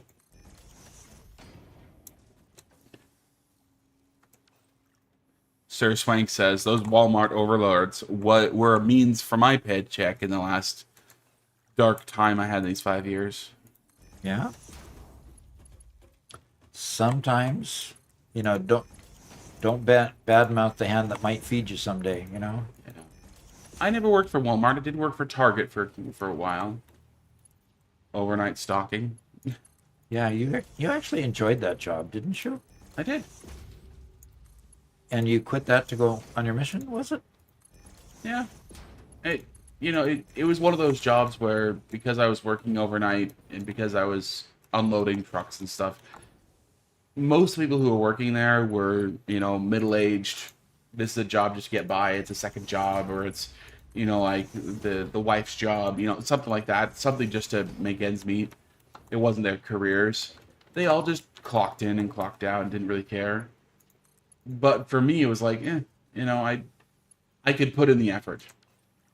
Looks like you got some problems there. No, I forgot that I'm now up to the single-sided one. Oh. And those outputs shouldn't be going into these. Okay. So I could throw packages around all night long and intentionally try to go as fast as I could, and that was a lot of fun. And I was 17 at the time too, or 18 at the time, so it's like, yeah. Yeah. At an age where you could actually do that. Yeah. I couldn't anymore. So Stuffroom says, I was thinking about applying to that exact Target job, actually. Live right next door to their headquarters. Yeah. It was fine work. The place where I worked was clean. It was nice. It was good people. I never had the kind of retail problems when you work overnight that a lot of people really, really struggle with. So, Oh, you mean dealing with customers? yes. Yeah, the only appeal of overnights is not seeing customers. Yeah, and to be honest, I wouldn't want to work overnight anymore. But back then I was fine with it. It was fun. Hey, Caffeinated used to do the overnight as well. Yeah, overnight stocking. Yologram says, I'll go back to roofing before I work for Walmart. Yeah. Roofing can pay really well too. Yeah. Then again, you're in Florida. Yeah. Roofing. No kidding. in Getting Florida. up on a Ooh. roof. Well, actually, what they do in Florida, because of that problem, is they start as early in the morning as possible and break off by about noon, if I remember right.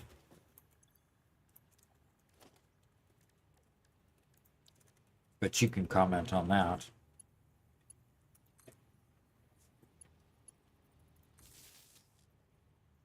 Oh, okay.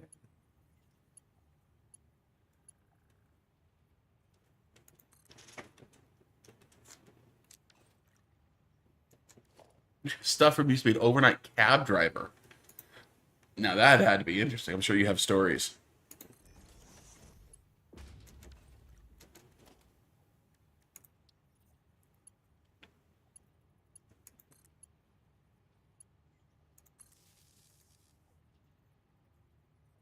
TL Hyken says, I unloaded at a Walmart one summer in college. It was a 4-to-1 shift, so I had the worst of both worlds, both customers and being up all night.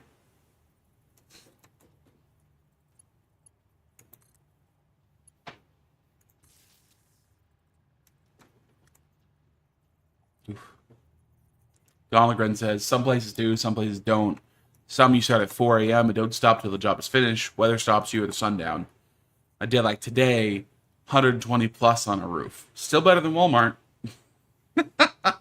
I guess. Yeah, no kidding. Sir Swank said, the roofing crew that did my house last summer took a day and a half to get it fully done. Many hands made light work.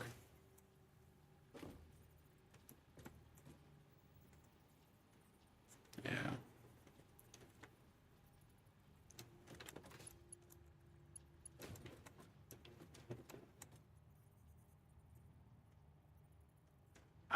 What is going on here? Where's it coming from? It's just not, I've chosen the power line here. And I want to hook up to that knob right there. And it just wasn't giving me the hitbox. Okay. Now which one of these still have red sticks? Probably because they didn't get...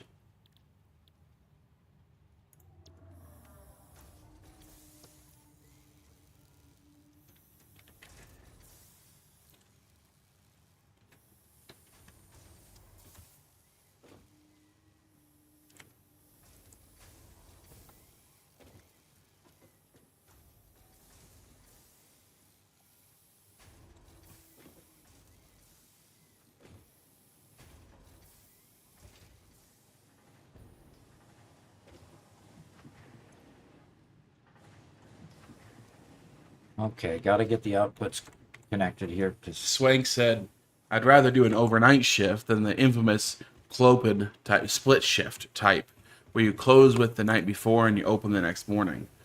Oof. Yeah, those were terrible. That would be challenging.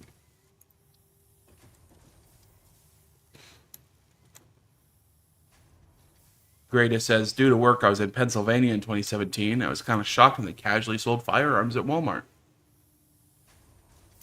Yeah, get to the midsection of the country and they actually sell all kinds of that kind of stuff. But you shouldn't buy a firearm at Walmart. Why not? If you know what you're going to buy, I'd take the price at Walmart. If you've researched it somewhere else. Go find a local firearms dealer. Support your local firearms dealer. Absolutely. All right, team splitter merger time. One of the nice...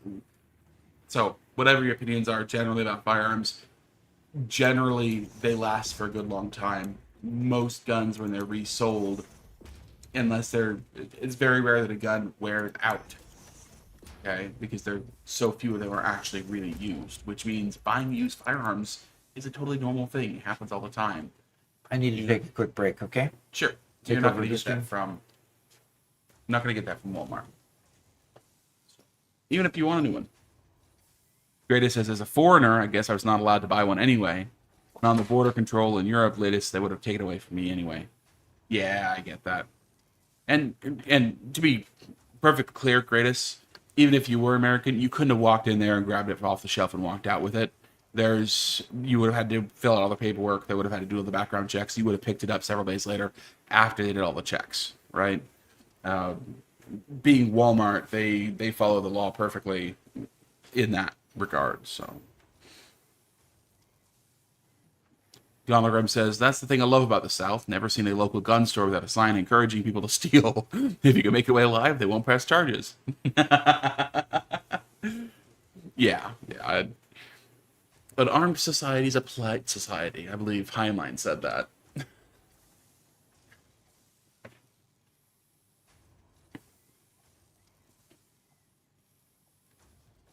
Sir Swank, I'll hold your comp when Doc gets back.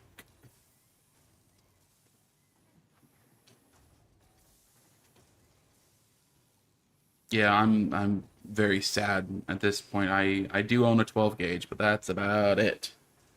I don't have anything else, unfortunately.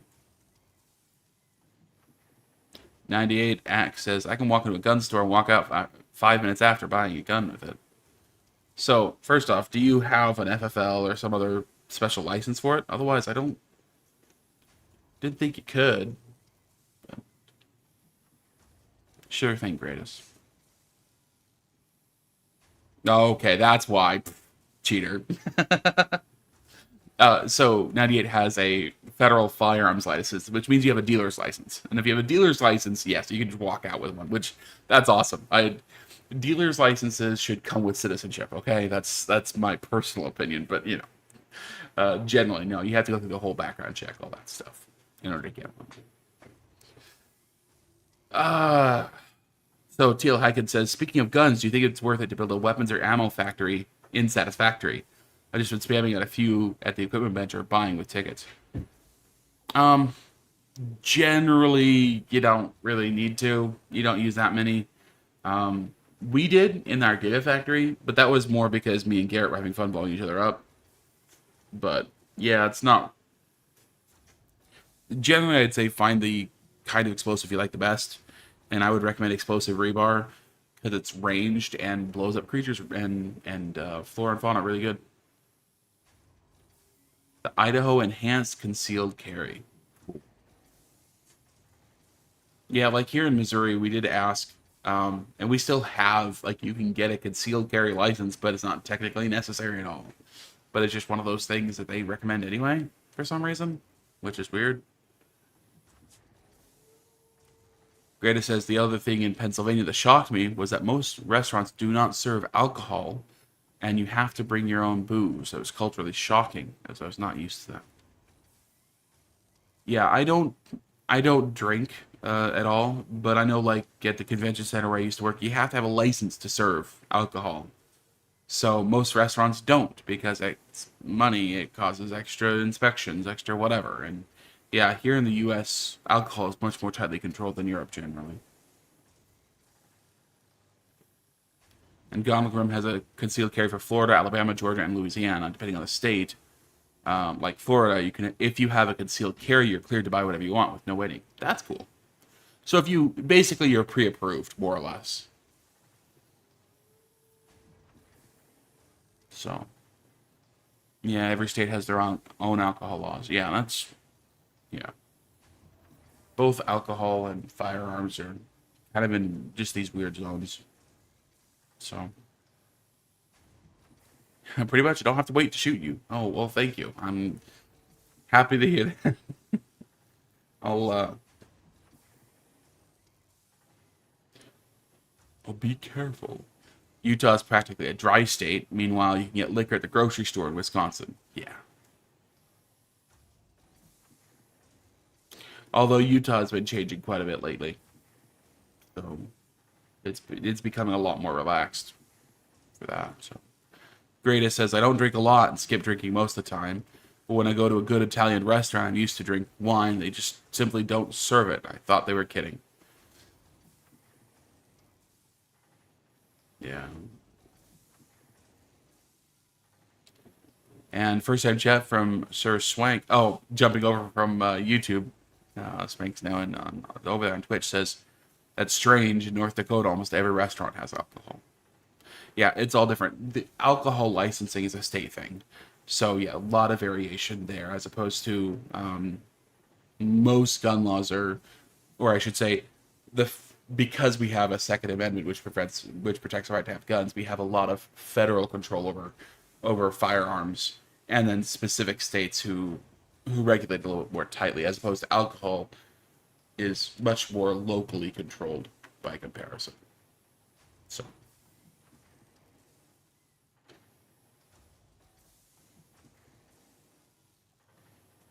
Yeah, prohibition definitely made alcohol a little bit weird around here. But then again, if you look at our gun laws are also super weird. The infamous NFA item, because we had gun laws which were trying to crack down on new technology and firearms post World War II, they were trying to designate what is restricted based off of them, things like barrel length and magazine size, and therefore while we had a weapons ban in the 90s, which just was a feature-based ban, and we have kind of remnants of different laws that are stuck together. So if you have a shotgun that's a little bit too small, it's illegal. It's a gun you have to have a special license for. But if it has a little bit different grip, then it's fine. And anyway, just really, really weird esoteric stuff, which is, I think is silly. But, you know, I understand the desire for people to try to keep things safe. And it's just, if we could just get the laws to agree with themselves, then we're okay. But when the laws themselves are just all over the place, it's much more difficult to do the right thing. So Greta says, when I was in Nevada, it also was no problem, especially in that one specific city. Oh yeah, getting with alcohol. Yeah, Nevada is very open with alcohol. And Godogrim says, interestingly enough, there was a court ruling this past week that stated machine guns weren't strictly prohibited by the Second Amendment. Well, yeah, of course. Remember, the Second Amendment restricts the government's ability to stop weapons, right? So, yeah. And Doc turned into a cat. Yes, Doc is not here at the moment.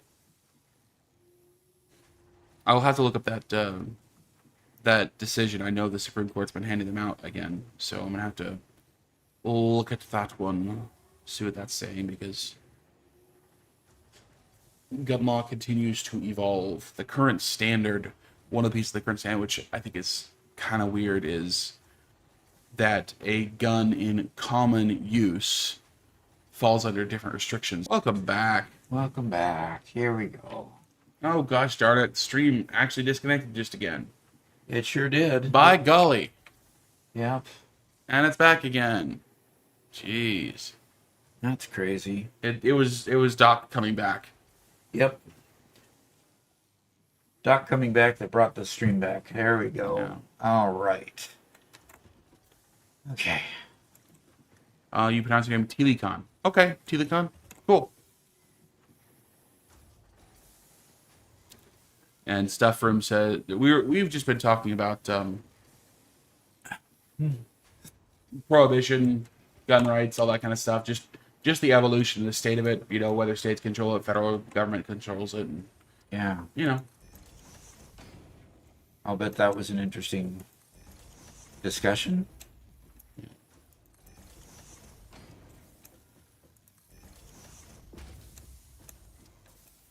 Stuff Room says, I'll talk about the alcohol laws in Utah.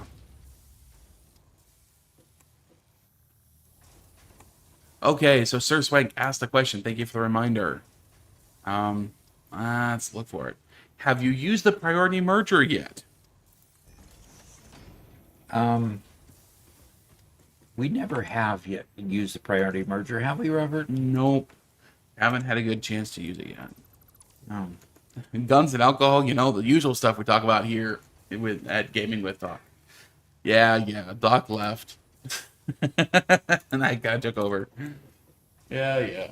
So you corrupted the stream that quickly, huh? Yeah, that quick. We were already talking about it. I know. Yeah, I know. I was just giving you a hard time.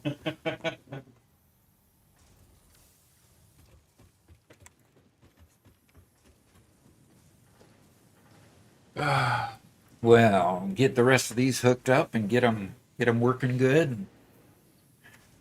And we'll figure out what to do with the rods next. Because the rods need to go to make some rotors. So we need Stuff Room mergers. said, I do enjoy the variety of discussions we have in here. It's nice while gaming. Yeah. Kind of breaks the monotony of what we were doing. Yeah. There's a lot of just chill while getting everything built. Mm-hmm. Yes, Gauntlet Doc did make a short about the priority merger. So we didn't really go through specific use cases because it is a niche thing. Very niche.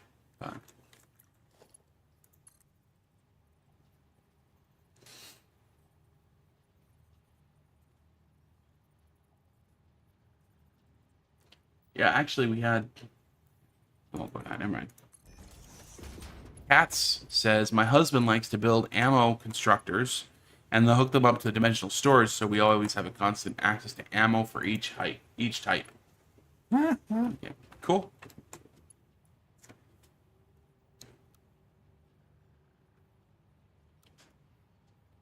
Sir Swank says, I was wondering if the priority merger would help with early game pipe screws on a load balance system because the numbers are strange.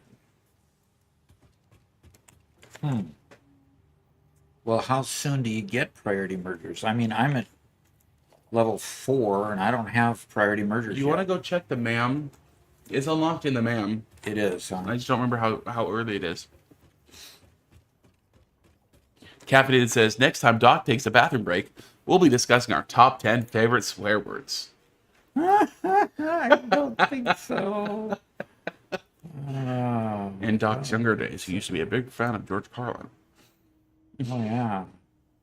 10 words you can't ever say on TV. On radio, I think it was. Yeah, there it is, right? Isn't that it? Or is that the programmable splitter? That is Priority merger. There you go. priority merger. So we can get it now. Yep, I could get it now. I'd have to manually do the crystal oscillator, Okay. but yeah, that could be done now.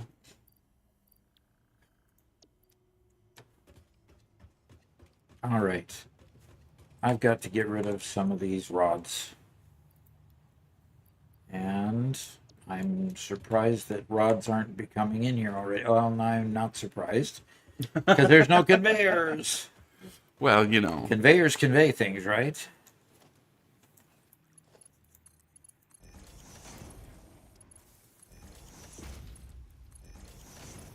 And without conveyors to convey things, nothing gets conveyed.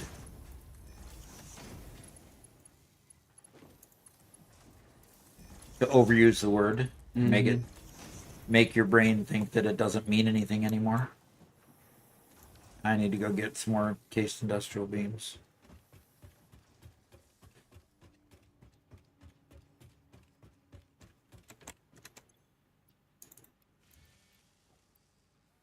I've got plenty of those.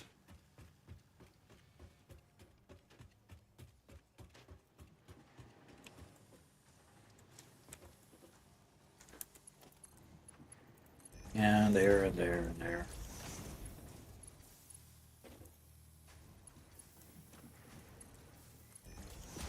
Oh, interesting. What's interesting? Okay. Galtergrim linked an article that he talked about when it came to gun law. Uh-huh. And just there was a federal, let me see, a district judge who ruled that machine guns are legal in the U.S. In this particular case, he didn't make it a broad thing. You know, he didn't put a nationwide injunction or anything else. It'll just have to be appealed at the Supreme Court. But he just declared that machine guns are legal under the plain text of the Second Amendment. Just a pure plain text ruling. Okay. Didn't look for historical analogs, didn't make any other arguments, just plain text ruling. Well, the Bruin ruling. It's a firearm, therefore it's legal. The Bruin ruling basically said that if there's no historical precedent set for a particular ruling, that you couldn't rule that way. Yeah. So it'll be interesting that they'll put the Bruin test to it if it gets to the Supreme Court. Yeah, although I think the Bruin test only works in the opposite direction, where you can only have a restriction if there's a historical analog to the restriction. But I'm not a... Keely Hyken says, what the heck? I love district judges now. Oh. I'm not a lawyer. I just watch them on TV. Gologram says, with Doc mentioning Paul Harvey yesterday, we have to come up with a rest of the story slogan for Doc signing off of streams and shorts. And that's the rest of the story. Doc used to talk about Paul Harvey a lot. Yeah, well, my dad used to listen to him at noon every day. Yeah? And so, my dad was a police officer when he was in college. worked for the Fargo, North Dakota Police Department. My mother worked for the Fargo Police Department too. She was actually the secretary to the chief of police, so she had a fairly in the know position as well. And it was, interesting that he would come home for lunches at times, and Paul Harvey would be on the channel with his noon broadcast, and he only did like a 5 to 10 minute broadcast. And it was great. In Fargo, North Dakota, huh? Yeah, Fargo, North Dakota. Where the most exciting thing crime would be a cow theft? Maybe. Maybe.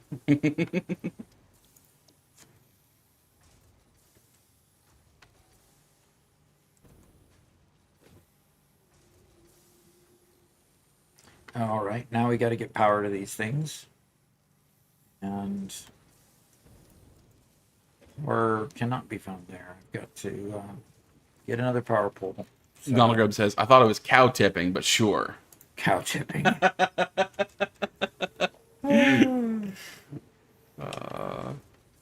Sir Swank says, oh my gosh, a Paul Harvey reference. My dad used to listen to them in the past before. Are you from Fargo? I am too. My whole father's family was from Fargo. My mom grew up in Wichita, Kansas. And how long did you live in the area? Through kindergarten, because my dad graduated from the university at.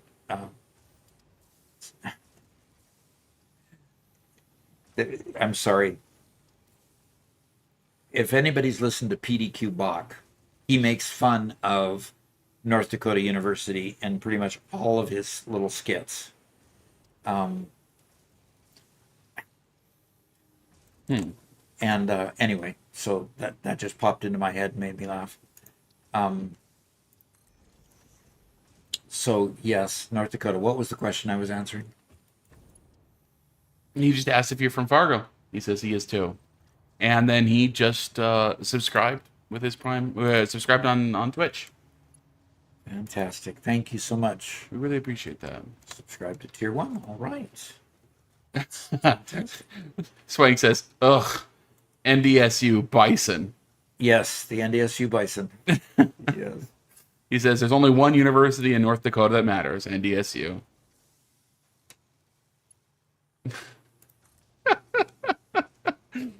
The caffeinated says, uh-oh, my great-grandma's from Wichita. I'm not about to find some doc in my DNA, am I? You might. Did you graduate from no. East High School? Because from what I understand, East High School has been there forever. East High School, Yeah. Wichita. Let's see. And it still looks the same as it did 50 years ago. Oh, really? Oh, yeah. A cat says, Doc, I love your shorts and videos, but I have auditory processing issues, and the YouTube auto-close captions can be wrong or nonsensical. Is it possible to put subtitles on them in the future? So the subtitles don't do well? The auto subtitles don't, that generate don't do well? I've seen that a few times. Because normally with my diction, it does pretty well. I don't see much of a problem. So, a long time ago, I saw there was an option that I could embed in the MP4 that I upload. Embed DaVinci's own subtitling, Okay. which typically does a lot better job. I'll take another look at that, Cats. I edit for Doc, so I'll take another look at that and see what we can do. If I can upload our own subtitles, it overrides YouTube's auto subtitling and usually does a lot better job. Okay. All right. You've got to go too. Yep, I'll write that down in my notes right here. All right. Well, I got a bunch of green indicator lights saying that my first full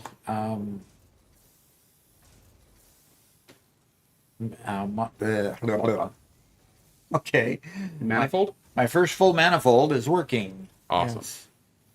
So these are outputting 30 apiece, and then these are out inputting 15 apiece, And so there's 16 of these and 8 of those. So Nice. it's all balanced, and we're ready to produce rods in particular. So Hakan Yusel says, Doc, hi, Hi. from Sweden. Sweet. All right. It's pretty late there, I bet. And Rohit Paul also says hi. Okay. Very, very good. So, how many people have seen our short today? Oh, let me take a look. Hopefully it's doing pretty good. At least from the response that we've been getting here on stream, I think it's done well. Kat says it's hit or miss with YouTube's closed captioning. Doc's diction is often good at getting picked up by the AI, but sometimes they'll get confused with a similar sounding word or phrase. It's weird. Okay. And Gontegrim says, I thought Robert wasn't Doc's son, but an interactive AI that he creates. Simply only narration or son. Ugh. We're continuing that story. Look, if I was AI, I would have nearly so many bad takes, okay? Obviously, I'm real.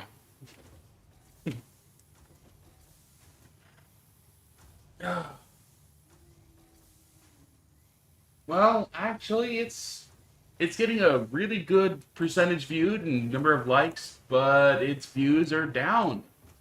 Really? A gray down arrow? It might not have been pushed yet, so we'll see. Yeah, Kat says, my husband has to help me with understanding your videos sometimes or the streams. Okay.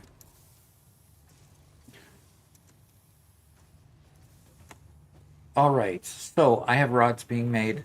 I'm unfortunately getting to the end of my time frame today, and that's about all I'm going to get done today. Okay. So it's been really, really great having everybody here. I mean, we were over 100 the majority of the stream, and only dipped below 100 when one or the other of the streams decided to fail us. Like for some reason, Twitch, which is usually quite stable, went down twice, which is kind of odd. Yeah. YouTube didn't go down bad enough that it didn't continue. It still says we got 4 hours into the stream. And yes, I've been playing 4 hours. So, yeah, I started playing right at the beginning, right just before we started streaming. So the connection says it's excellent in studio at the moment. 47 there and 41 viewers in Steam. So in Twitch, I mean. So hey, it's really been good having you. Thanks for all the subscriptions. That really helps to keep the channel going. Our subscriptions level are slowly rising. But like most of the YouTube books that says that when you rely on the ad revenue and streaming revenue, you basically get pocket change. We're going to have to monetize in other ways as well. So we'll try to provide some value that other people might want to enjoy as well. So look forward to seeing you again. We'll see everybody on Thursday.